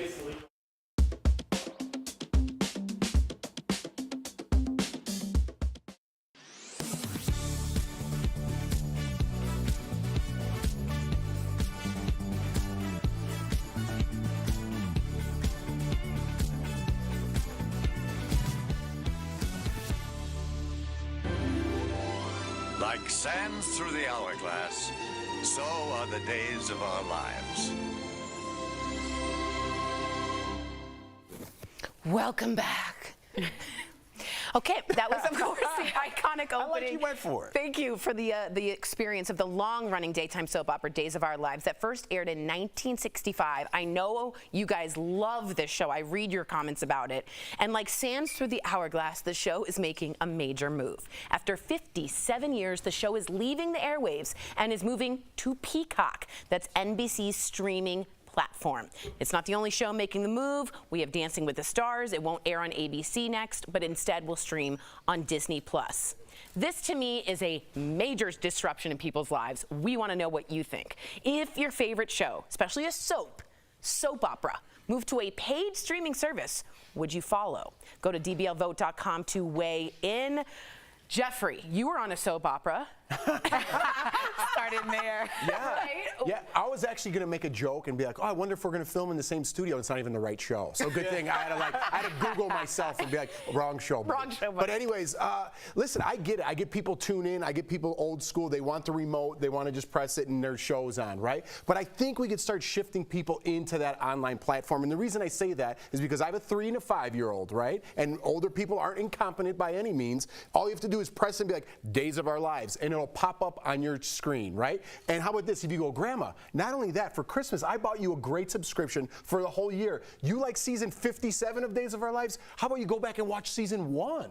You can watch all day, Graham, and fill in your time with Days of Our Lives. Look, as somebody who regularly hangs out with my grandma and watches Bold and the Beautiful from time to time when I'm in New York. You mean all the time? Yeah, all the time when I'm in New York. She turns on the TV and records the program like the TiVo days. There's no moving past that. You know, I feel like there's a certain, I don't know what the age range is that watches Days of Our Lives. I will tell you. Okay, you have the audience? Days of Our Lives, let me tell you, there's 2.247 million viewers. 1.2 million of that is 50+ women. All right, so my parents don't even have Apple TV that I bought them set up properly after 4 years. I'm expecting that they won't have Peacock situated enough to watch Days of Our Lives. Wow, you're putting down our I'm not putting them down. They just like TV. I get what you're saying. And here's, Lindsay, as you were talking, I had a thought. I was like, because I think you're right. There is a tradition, and there's like, you know, with everything, even when you're going to watch a football game, there's like a way you do it. You go get your favorite mug, you get out of the freezer. You know, you kind of get ready to do your thing. I think with this, Lindsay, next time you're home, you have to set up some new traditions with Grandma. Be like, are you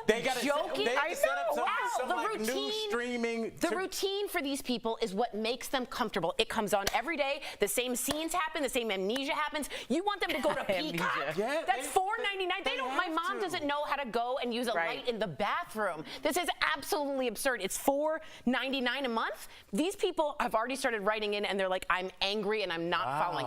What if you get logged out? God forbid. How would you log back in? I look at it the other way. FaceTime and you say, Graham, FaceTime it. I'll hook it up for you. And the FaceTime is going to be like this way, upside down.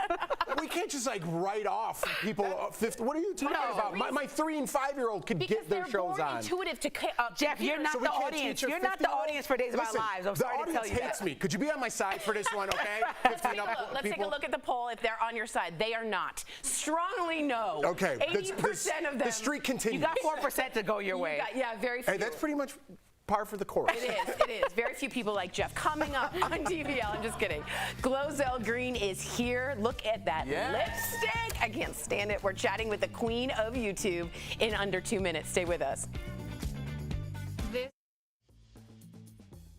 Following the Chinese Civil War in 1949, communists forced out the ruling Nationalist Party and established the People's Republic of China. Chinese nationalists fled the mainland and set up an anti-communist stronghold dubbed the Republic of China in Taiwan. To this day, Taiwan maintains its own military and political system, but the People's Republic of China in Beijing claims it as part of its territory. During the Cold War, Taiwan was a U.S. ally in the fight against communist regimes. But that all changed in 1979 when the U.S. formally began diplomatic relations with Beijing. Since then, official U.S. policy has been the One China policy, recognizing the People's Republic of China as the sole Chinese state. Any official statements or actions that imply China and Taiwan are two separate countries could escalate tensions on the international stage. Could inflation kill the ice cream truck? Let's connect the dots. Nothing says summer like hearing that cheerful tune coming down the street. But according to the New York Times, inflation is taking a big bite out of ice cream truck profits. Although fuel prices are falling, diesel gas for trucks still well above $5 here in North Carolina. Compare that to about $3.13 a year ago. But there's more than just high gas prices. Vanilla ice cream and a box of sprinkles cost nearly double what it did a year ago. And inflation isn't the only trend taking a bite out of profits. Changing tastes are also taking a toll. People looking for a convenient sweet treat can now turn to food delivery apps. All this adds up to ice cream trucks disappearing faster than a snow cone in summer. And that is connecting the dots. Are you skeptical of headlines and what you see on social media? We are too. The Verify newsletter answers your questions, clarifies what's true and false, and even includes a daily fun fact. Go to verifythis.com/YouTube. Okay. I'm on my way to meet Peter at the park. Well, he don't know I'm gonna be there. He's always at the park. So I hope he like my new look. I'm gonna tell him I'm taking like yoga or Pilates.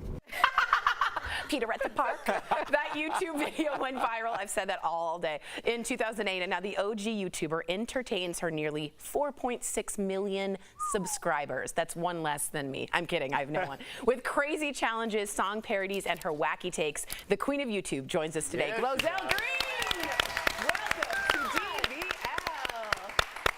All right, let's jump right. Thank you for having me. Absolutely. I love the lipstick, by the way. Thank you. I was looking for a new shade myself. All right. Let's get into this. You have posted many challenges on your YouTube channel. Are there any that you regret? And a warning to our viewers, don't try these at home. We're going to run a couple over. Or maybe we're not. Do you regret any of these videos? It's bittersweet. I do, because I still have scars on some of them, and my voice has not been the same since the cinnamon challenge. So definitely don't do them. Okay, here's is this the cinnamon one right here? Uh-oh. Oh. Yes. Oh, man. How long did it take you to recover from that? I haven't recovered from it. I have not. It burned my esophagus. Oh my God. Really? Yes, it burned my esophagus, and that is like damage that you can't undo. Oh, and I used to sing, so I can sing for a little bit, but for the most part, my voice is gone because of that challenge. Wow. So don't do that at home. Yeah, not a warning. Don't do it. Don't do that it. at home or at your house or at an office. Don't do it anywhere. Well, look, I can't sing anyway, so I could do it. It doesn't really matter. So you got to interview former President Barack Obama. Who hasn't? Right? That's awesome. What was that like? You also made him laugh. Tell us about it. Oh my goodness! First of all, today is his birthday, so happy birthday! Happy birthday! And I didn't mean to make him laugh. I was trying to give him some green lipstick, but I said for your, first wife, not the first lady. And he was like, is there something that you know that I don't? A part of me is still at the White House because I died. I died right there. Part of you died. But I think that's why people love you, is because you are so authentically you in every situation, whether you were in your car and you've just done some Pilates, or you're in the White House, you're authentically you. So let's get to that. GloZell, we all go through highs and lows, and you went through a divorce, as did I. When did you realize it was time to end things? So you single? Is that what you're saying? Let me do some Pilates first. She said, oh. love it. So, like, you know, when did you realize it was time to end things? Because this is probably going to happen to a lot of people, and, like, they follow you. So walk us through it. Well, the person you marry is not the person you divorce. And I was just so fixated on having a child, and today is her birthday also. Yeah. So we went through the IVF. Oh, my goodness, look at that child. Yes. Today's her birthday. I planned it. Is President Obama's birthday. So, you can, when you do IVF, you can plan birthdays and gender. So I did. You know, you try to make things work because you took so long to have a kid, and then you're like, now I'm gonna break up the family, so to speak. But you have to do what makes you happy. When my daughter's like, you're not happy and y'all not talking, I'm like, okay, but something needs to be done. Yeah. And it was hard because, you know, you want to keep face, and it's just so prestigious to be married, but, you know, it looks good on Facebook. Barbara Spindler wrote in, her facial expressions are magic. I completely agree. You are helping Chef Bruno Serrato and his nonprofit, Katarina's Club. Tell me what made you want to get involved in this specific foundation. First of all, I get fed. His food is amazing. Okay, he's helping the children and he's helping homeless people, and a lot of us are living from check to check.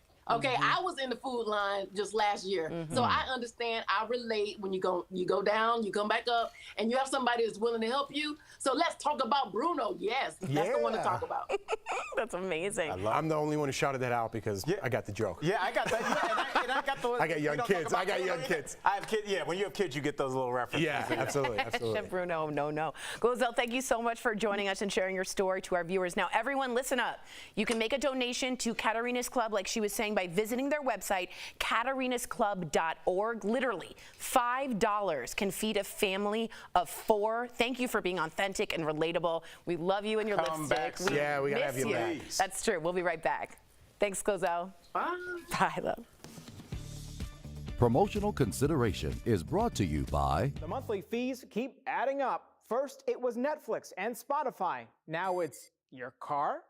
That's the claim made in this tweet with more than 225,000 likes that BMW will soon require drivers to pay $18 a month just to use the heated seats that are already installed in the car.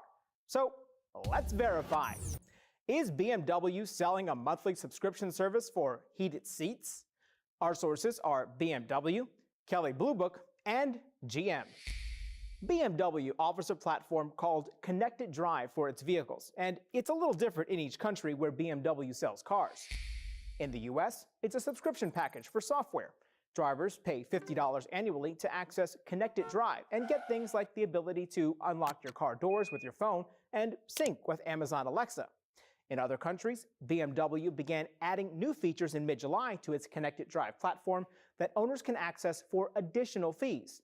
In Korea, owners can pay the equivalent of $50 a month to use both high beam assisted and driving assistant features. In Malaysia, Japan, South Africa, and parts of Europe, BMW added a subscription fee to use the heated seats. Drivers can pay the equivalent of $18 a month to unlock access to the heated seats or $415 to use them permanently. BMW said a heated seat subscription is not currently available in the US and said, quote, if a vehicle is initially ordered with heated seats, that option will remain fully operational for the life of the vehicle. So, yes, BMW is selling a monthly subscription service for heated seats, but not in the US. It's currently offered in a few other countries. Kelley Blue Book says automakers have been talking a lot about charging subscription fees for features recently. BMW isn't the only car maker offering some kind of subscription service either. GM has offered its OnStar navigation and emergency services as a monthly subscription since 1995. GM told investors that it earns $2 billion a year in subscriptions and expects that will jump to $25 billion by 2030. Tesla also has multiple subscription options for added features. With your Verify, I'm Brandon Lewis. A new school year means one thing: the return of those early alarm clocks. Let's connect the dots. Sleep experts say now is the time to start getting your kids used to waking up early. That's because younger kids usually need 10 to 11 hours of sleep each night to have the best performance in school. Teens need about 9 hours. Experts recommend you gradually adjust wake-up times over the next few days. moving up 15 to 30 minutes earlier every other day. This is also a good time to start what experts call good sleep hygiene habits. That means turning off electronics 30 minutes before bed, no soda or caffeinated drinks at dinner, and maybe even think about moving dinner time up. And finally, try to find some relaxing activities for your kids to enjoy before bed. Things like a warm bath or reading a book can help kids and even you unwind. And that is Connecting the Dots.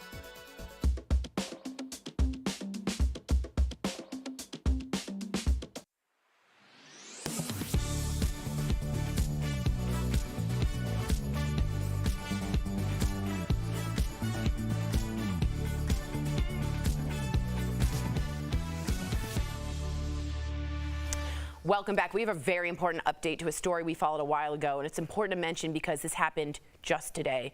4 police officers have been arrested in relation to Breonna Taylor's death. If you recall, she was killed during a no-knock raid when officers shot into her apartment. The officers are facing charges including violating her civil rights, unlawful conspiracies, and more.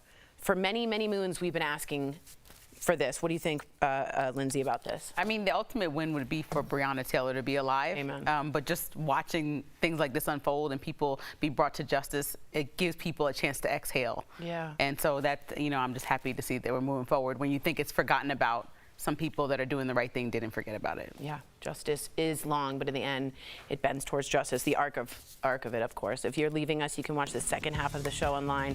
Watch on YouTube, dailyblastlive.com, or our DBL mobile app. But if you get the second half of the show where you are, here's what's ahead. Chrissy Teigen makes a surprise pregnancy announcement that has everyone talking.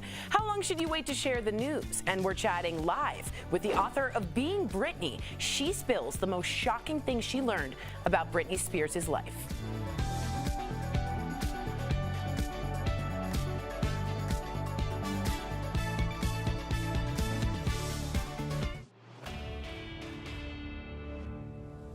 San Francisco, New York City, and New York State have all issued emergency declarations in response to monkeypox as they try to contain local outbreaks. And there are reports that the Biden administration may issue what's called a public health emergency declaration at the federal level. So, what would that do? Let's verify. We spoke with James Hodge, a health law professor from Arizona State University, Megan McGinty, an epidemic and disaster response expert from Johns Hopkins University, and we looked at information from the Administration for Strategic Preparedness and Response. A public health emergency declaration is made by the Secretary of Health and Human Services, Xavier Becerra in this case. It would allow HHS to instantaneously do some things that it can't presently do quickly. It enables Becerra to hire people, make grants, enter contracts, waive certain requirements, and access additional funds. Usually during emergency declarations, like with opioids or things we've seen in the past, there actually would be a freestanding fund ready to be used for devoting to these purposes. We've been working to refill that fund post-COVID, and to my knowledge, to date, it's not yet been refilled. In fact, Congress has been reticent to do it. Now, monkeypox may change its mind very quickly, but the sheer fact is the funds that normally would be there to the tune of millions of dollars simply may not be at this point in time. It can also allow states and local jurisdictions to purchase general supplies at reduced cost. McGinty says there's also a symbolic value. The act of making an emergency declaration calls attention to a problem and says this is of significance that we as a country need to be paying attention to this. With your Verify, I'm Evan Kozlov.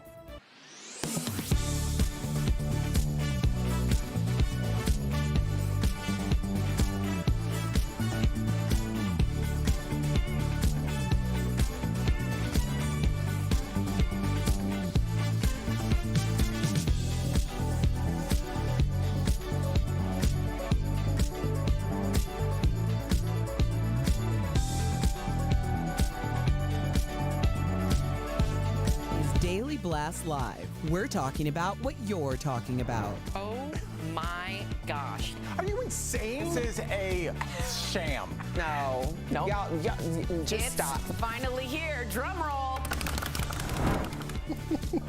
Welcome to Daily Blast Live. We're so grateful you're watching with us. I'm Tori. I'm in for Sam today. I like when they watch by day by day.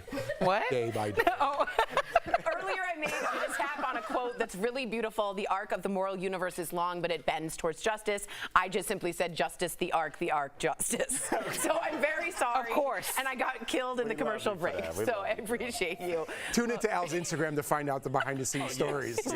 I'm really embarrassed, like really. Okay, the star of the new Batgirl movie is speaking out about Warner Brothers pulling the plug on the film. It cost between 70 and 90 million bucks, making it the most expensive movie never to see the light of day. Actress Leslie Grace shared some pics of her as Batgirl on Instagram, saying she was proud of the hard work from the cast and crew. She thanked fans for their love and belief in her. She shared some behind-the-scenes footage that Warner Brothers announced when the film would no longer hit theaters or stream on HBO Max as planned. It was reported test screenings of the film were so bad, the studio decided to cut their losses, again, 70 to 90 million, and cancel the film's release. The film had some star power. Michael Keaton was going to be reviving his role as Batman, and Brendan Fraser, who's having an awesome comeback, was cast as the movie's villain, Firefly. Who gets rid of a 90 million project? They need to at least send me the director's cut so I can personally have a video that I was Batgirl. Yeah. This is like a terrible, terrible loss. But I would be devastated. Lindsay, you brought something up I was thinking about. With them canceling this, did they actually just increase its value? Because now everybody's going to want this on the black market because it's shot it's somewhere. Someone saw it and didn't like it. Somebody wants to see it, you know? I don't know. And then say it's on the black market and everyone loves it. That would be like the biggest joke of all time. Because who cares about, like, sometimes Rotten Tomatoes gets it wrong. Right. Like, sometimes the critics can get it wrong. But it didn't even make it to Rotten Tomatoes. They must know more, because if they go to production, right, and they got to market this, it's going to be $30 to $50 million. That's correct. More. So they got to cut their losses when they can. They could write this off, the $90 million against their income. So it makes sense if it's that bad. I got to be honest with you. I don't know why the reason that it was shut down. The makeup itself didn't look like a $90 million film, right? No, It looked like I'm trying to be the Joker, but in a low-budget film. It looked. I thought that doesn't really look great. This could have been at the end of the day. That's a fight scene, though. That's the end of a fight scene, maybe, right? I don't know. It looks like she's. Do you have a buck? I don't know. Yeah, it really did. It looks a little strange. cheapy to you. And honestly, I go back and forth because I think about this actress, and not only that, but Leslie, let's just say her name, Leslie Grace. We want her to get her name out there, right? And everybody that worked on not. Well, I feel so bad. Like, what's wrong? Well, yeah, we want her to get her name out. Her name. What would be the reason we wouldn't? Why? Because you shut down a $90 million movie. That's why. Because she was that bad. You can't put it all on her. I didn't. I just said I don't know, but it's. Here's my thing too. It's called Batwoman. You're the woman. Batgirl. Yeah. I feel like they gotta let the people decide. They have to release the movie. Okay. I think people decided the heck out of this.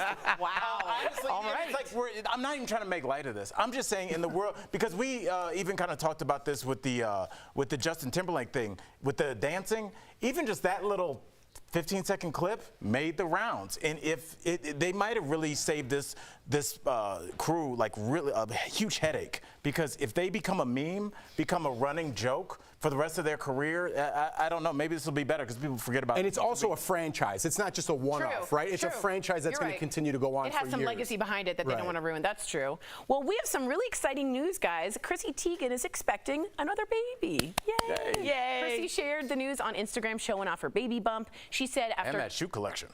Yeah. Oh, nice. I didn't even see that. I was really checking out those shoes. After 1 billion IVF shots in her leg, as you can see the bruising right there, she and husband John Legend are having another baby. Chrissy was apprehensive, of course, to announce the pregnancy until she was certain the baby was healthy, but said it's been hard keeping it in for so long. Chrissy was also open, remember, about suffering a pregnancy loss back in September 2020. She posted these really beautifully sort of terribly sad pics with their son Jack shortly after. I think this is remarkable for rainbow moms, for moms that have suffered, to show that it can have a happy ending. She included that bruise, which is like, it's not all pretty. Can you tell everybody what a rainbow mom is? Yeah, someone who is literally it's a baby that you wish for, hope for, don't know if you can make. When it comes, it's an enormous, beautiful gift. Okay. And I think this is really great representation for a lot of those people. What do you think? You just had a baby. I was going to say, when did you guys decide to announce? Well, that's the thing. I was like 6 months pregnant when I told anybody besides my family. I still didn't know. But I think that's because for me, it was a really personal journey. I didn't care about what people thought about it. I didn't want to hear about all the thoughts that I got once I told people that I was pregnant. I just wanted to enjoy, and I had a very blissful until I couldn't hide it anymore. I was looking a little chubbier than usual. You know, it is what it is. But I think with her, you know, she's such a big figure who was so open about losing a baby. You know, to share again has to open up some painful wounds. And so I'm sure that, you know, it was a tough decision, but it is a really admirable thing that she's being so brave and showing people the bruises in your leg, because people don't understand, like, IVF is tough, IVF is hard, IVF is a commitment and painful. And so to share that this is expensive, and so to share part of that journey, it makes people think, like, you know, just see that she's a real human. Because there's a lot of reasons why people love or hate Chrissy Teigen, but at the end of the day, this is just a mom sharing her story. That's right. Jeff, you thought so too? You were nodding. I wanted to give to you. He likes the No, we got to get to this next story, but yeah, it's a beautiful thing. I love seeing she came out at the right time. A lot of people look up to her. I love when I see a pregnant woman. I don't know why. I got like such joy because of what I went through. It really changed my life, and I want to like talk to them, but then they're like, get away from me and my baby, you weirdo. You know, but I do. I have that admiration coming up for you, just like genuine curiosity. That's how lovely. it's going. So that's what's up. Oh, well, listen to this. Actress Christina Ricci wants a do-over. Christina told The Hollywood Reporter she'd like to relive the 90s because she made so many mistakes back then. What? She added, quote, people who are like, I have no regrets. What bleeping magic life do you live? Christina was known for playing characters like Wednesday Addams in The Addams Family back in the 90s. She was in Mermaid. She was fantastic in the 90s. Let's talk about regrets, or as someone had on tattoo, no regrets. We're the Millers. Wasn't that funny? What do you guys think? Do you guys live in regrets? What do you do, Al? I don't think that you can regret. I think that you can, because if you go back and you're like, I want to redo high school, right? Where high school is perfect for you.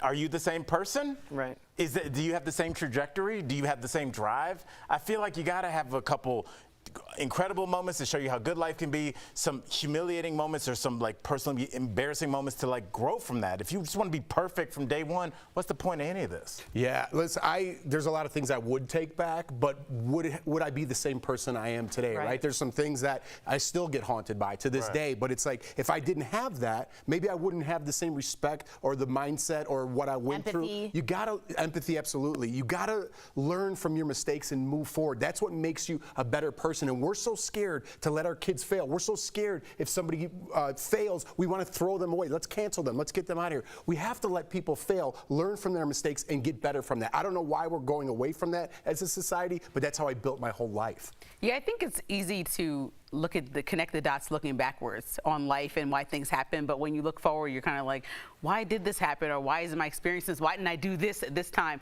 And really, you try to live life with like putting your all on the table every time you do something, whether you mess up or don't. And then you can't, to me, I can't live with regrets. It wasn't my time, that wasn't my moment, this wasn't my thing, and then you just are good with it. Like, that's how I do everything. Even if I failed at motherhood that day, it's like, okay, today wasn't my day, tomorrow we're gonna try again. It could be little or big. And I think that's just how you have to look at it and know that, you know, hopefully everything will be okay. And who wants perfect? Perfect's boring. I agree, and the only regret, I think, is not trying it. The saddest words of tongue and pen are those that read it might have been. It's another quote that I got right this time. But really, that's the only regret, is not doing it. So I hope everyone out there does it today. Coming up on DBL, love her or hate her, she's still one of the most famous people on earth. We are joined live by the author of Being Britney to dish some shocking details on the life of Britney Spears. Stay tuned.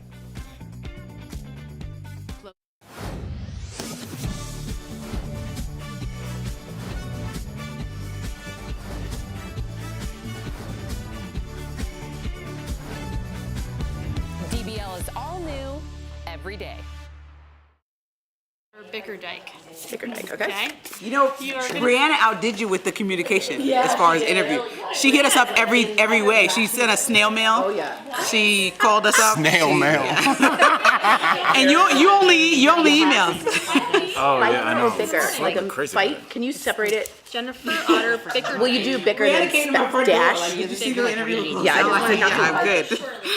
So go back, Al, to that. First question question? Oh, we're getting briefed. Sorry. Go ahead. You gotta do the real work. I was trying to get this thing going over here. Well, quickly I wanted to say, Brené Brown always talks about what Tori said about being in the ring. Brené Brown's good, yeah. Yeah, if you can't talk about somebody about how you would have done it, or what if you're not in the ring. Like, if you're not the gladiator, don't say how you would have done it if you've never been in the ring. Exactly. And that's like her. So you could fail. That's cool. Oh, good. But if you've never been in the ring, don't. I totally agree with you, So 100%. mistakes happen But in why the ring, is it that, like, I want to raise my kids? I've learned everything from not getting a trophy, right? When I didn't get that trophy, I'm like, man, I got to do better in life. From a little kid till now, right? But now we give everybody a trophy, and then if somebody fails at some point in their life, we want to cast them away. It's like, why is the mentality completely different than what I think? Like, my mentality is completely different from society. If we canceled Chrissy Teigen, we wouldn't have just done her story. Because remember, she had that ugly back and forth with the... She was DMing. Right, yeah, and the saying, wardrobe like, styles. Yeah, so it's like, you can't throw people away. Like, no one would be sitting here. These chairs would be spinning. If, But like, people are, no, you can't throw them away because they're multi-layered, right? Yes. They're a good mom who's going through her own trauma and trying to share her journey with the world, but also somebody who said something obnoxious and said, I'm sorry for saying that thing, right? That's like a whole human. Yeah, it's complex, and I don't think people want that. I think people want, but people, no gray area, just black and white. And they want to point fingers, right? Because they haven't tried, and they're scared to try, and then they yell at you for trying, and perhaps failing. I don't know. Thank you. You're welcome.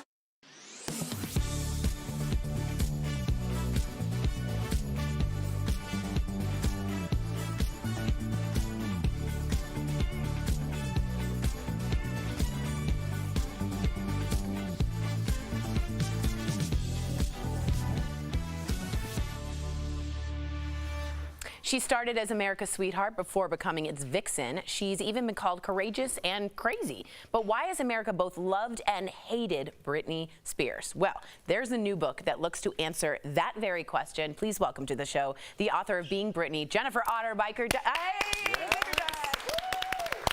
All right, so I'm a Britney fan, so I got to get right to this. Now, as you did your research for this biography, I really am. I'm a big fan. What were like the shocking things that you found out about Britney? Because I'm sure you were pretty well versed going in.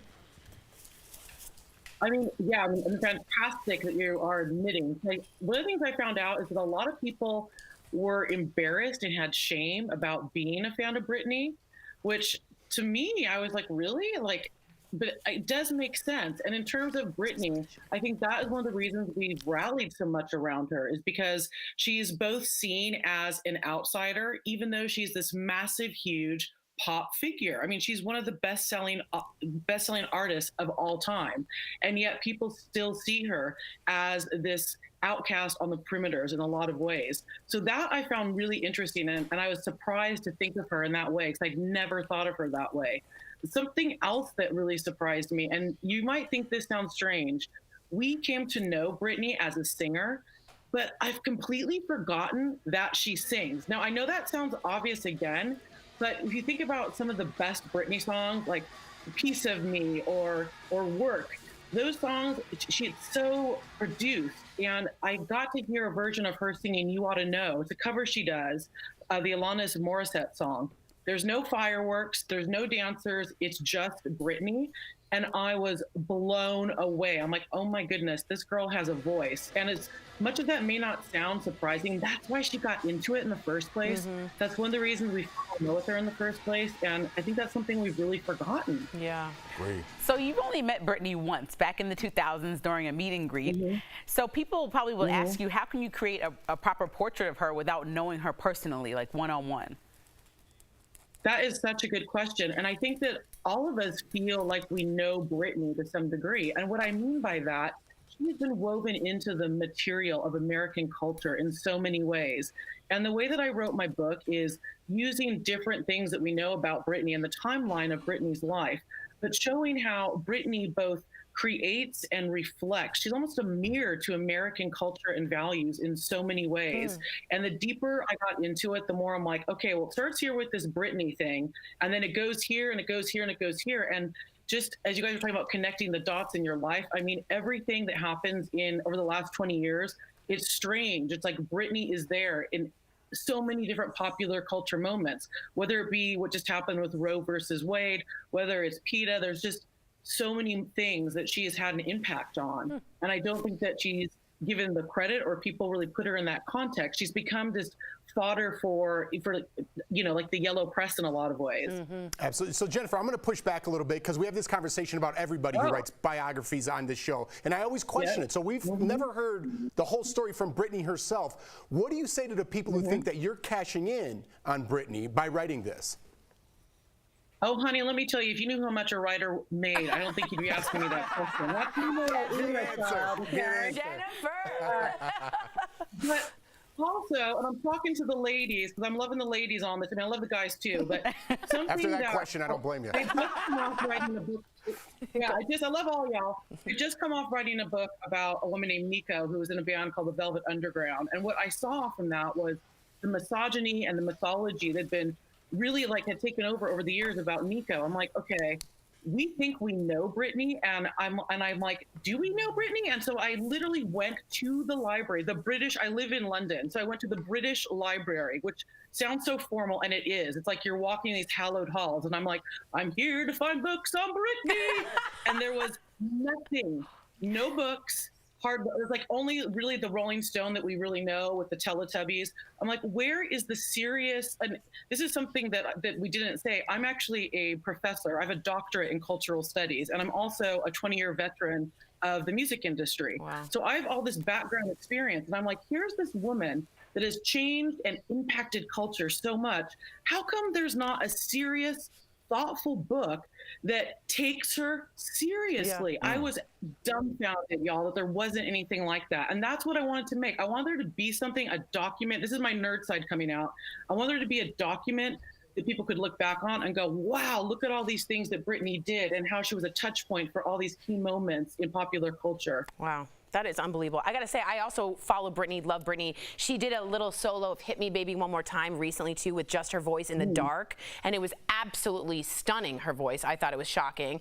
I think this is a vacuum that no one's got to, and you got there first. I also think she really has an enormous amount to say about America and their impact on pop culture, both in her singing and her conservatorship.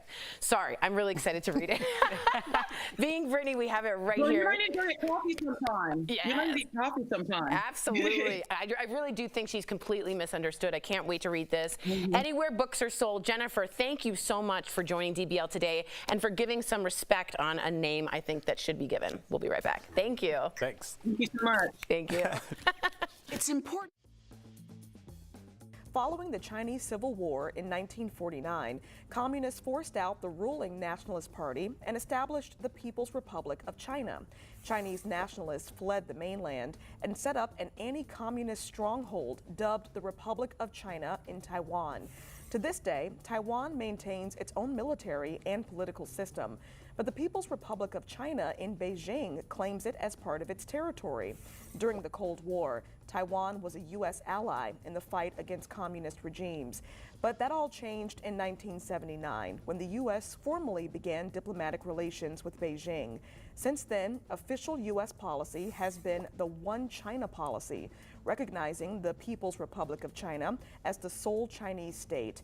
Any official statements or actions that imply China and Taiwan are two separate countries could escalate tensions on the international stage. Could inflation kill the ice cream truck? Let's connect it out. Nothing says summer like hearing that cheerful tune coming down the street. But according to the New York Times, inflation is taking a big bite out of ice cream truck profits. Although fuel prices are falling, diesel gas for trucks still well above $5 here in North Carolina. Compare that to about $3.13 a year ago. But there's more than just high gas prices. Vanilla ice cream and a box of sprinkles cost nearly double what it did a year ago. And inflation isn't the only trend taking a bite out of profits. Changing tastes are also taking a toll. People looking for a convenient sweet treat can now turn to food delivery apps. All this adds up to ice cream trucks disappearing faster than a snow cone in summer. And that is connecting the dots. Are you skeptical of headlines and what you see on social media? We are too.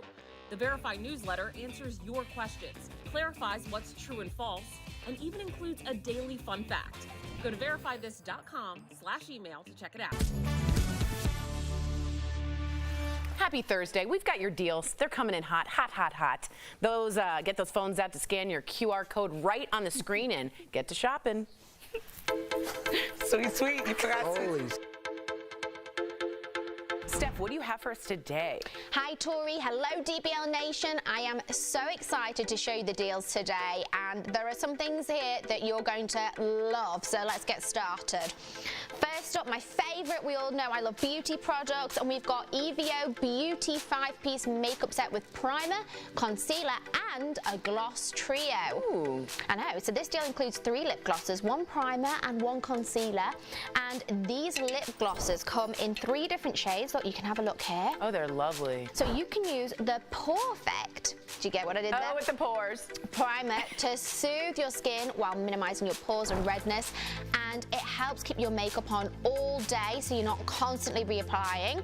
And the hydrating concealer can be used to correct contour and highlight. Now, this bundle here is usually $74, but we've got it for just $24. That's what I'm talking about. Now, that is saving you 68%, and we all know makeup prices are very expensive for quality brands. And so to say you're going to get a concealer, a primer, and 3 beautiful, I love these shades because they're neutral, they're going to match with everything.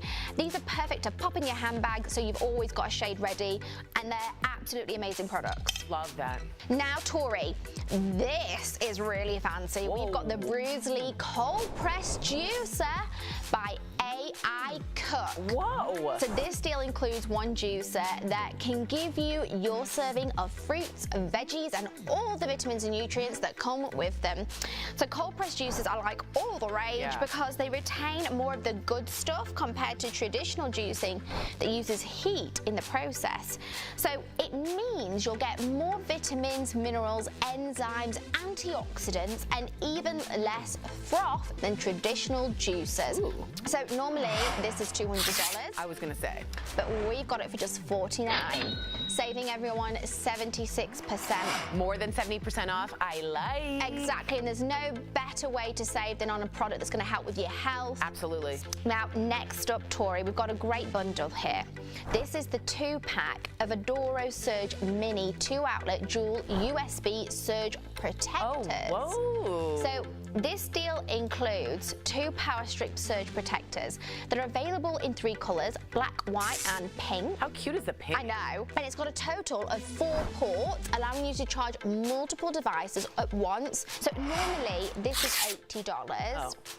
But we've got it, Tori, no sad faces over here. We've got it for $15, saving 81%. $15? And that's for both of them, Tori. Oh my God. I would totally get this. I know, I'm it's totally pretty getting good. this. I and will be especially getting the fact that it comes in pink. Yeah. It just has sold me on the color alone. For like a kid's room, any kid's room, that'd be really, really cute. And for our last product today, we've got Adrian Vitadini Montauk tote bag with an AV charm. Cute. So this deal includes 1 tote available in 3 colors. We've got oatmeal, navy, and black.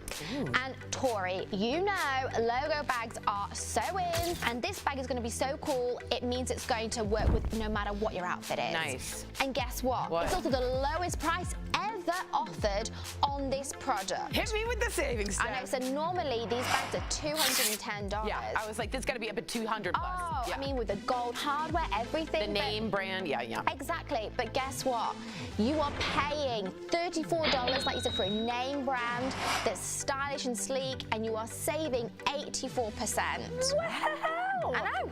30, oh my God, 34. I know, that means you can literally get 1 in every color. I was gonna say, I want the oatmeal and the black. Head on over to morningsave.com to snag these amazing deals at the lowest prices. You can also scan the QR code on screen. It will take you directly to these products on Morning Save's website. Steph, thank you so much. We'll be right back. Promotional consideration is brought to you by... The monthly fees keep adding up. First, it was Netflix and Spotify. Now it's your car? That's the claim made in this tweet with more than 225,000 likes that BMW will soon require drivers to pay $18 a month just to use the heated seats that are already installed in the car. So let's verify. Is BMW selling a monthly subscription service for heated seats? Our sources are BMW, Kelley Blue Book, and GM. BMW offers a platform called Connected Drive for its vehicles, and it's a little different in each country where BMW sells cars. In the US, it's a subscription package for software. Drivers pay $50 annually to access Connected Drive and get things like the ability to unlock your car doors with your phone and sync with Amazon Alexa. In other countries, BMW began adding new features in mid-July to its Connected Drive platform that owners can access for additional fees. In Korea, owners can pay the equivalent of $50 a month to use both high beam assisted and driving assistant features. In Malaysia, Japan, South Africa, and parts of Europe, BMW added a subscription fee to use the heated seats. Drivers can pay the equivalent of $18 a month to unlock access to the heated seats or $415 to use them permanently. BMW said a heated seat subscription is not currently available in the US and said, quote, if a vehicle is initially ordered with heated seats, that option will remain fully operational for the life of the vehicle. So, yes, BMW is selling a monthly subscription service for heated seats, but not in the US. It's currently offered in a few other countries. Kelley Blue Book says automakers have been talking a lot about charging subscription fees for features recently. BMW isn't the only car maker offering some kind of subscription service either. GM has offered its OnStar navigation and emergency services as a monthly subscription since 1995. GM told investors that it earns $2 billion a year in subscriptions and expects that will jump to $25 billion by 2030. Tesla also has multiple subscription options for added features. With your Verify, I'm Brandon Lewis. A new school year means one thing, the return of those early alarm clocks. Let's connect the dots. Sleep experts say now is the time to start getting your kids used to waking up early. That's because younger kids usually need 10 to 11 hours of sleep each night to have the best performance in school. Teens need about 9 hours.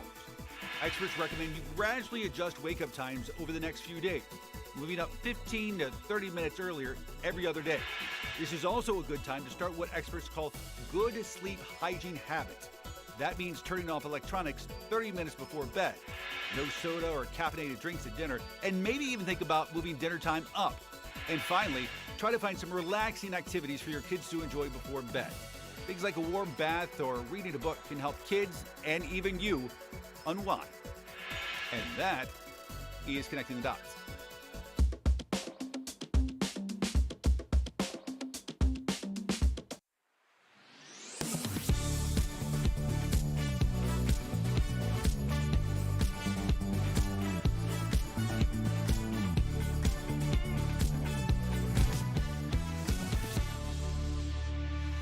DBL is new. Oh, I just started reading the prompter and it said DBL is new every day. What is your favorite Britney song around the horn? I was trying to remember, but Kelly wasn't mouthing it properly. Maybe Lucky. Lucky? You gotta go Toxic. I'm just gonna leave it on Lucky because I don't know if that's a song. It is. It is, Al. We'll see you tomorrow. Jeff took mine.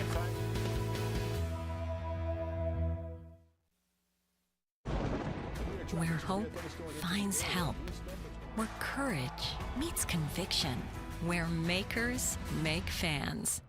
We are Tegna, a family of local and national media brands that bring us together, serving the greater good of our communities. Where national know-how backs local business. Be in good company with Tegna. Am I going crazy? I just love your passion right now. I'll take it. Oh, yeah. Well, actually, let me get on it. You just got me all riled up. So Who raised you? This is a win, right, guys? Why am I right all the time? You're not. I live my life for Spike. Welcome to another week of Jeff's Mustache. I didn't expect that. I love this segment. Yes. You just made my day, my week, my month, my year. DBL is all new every day.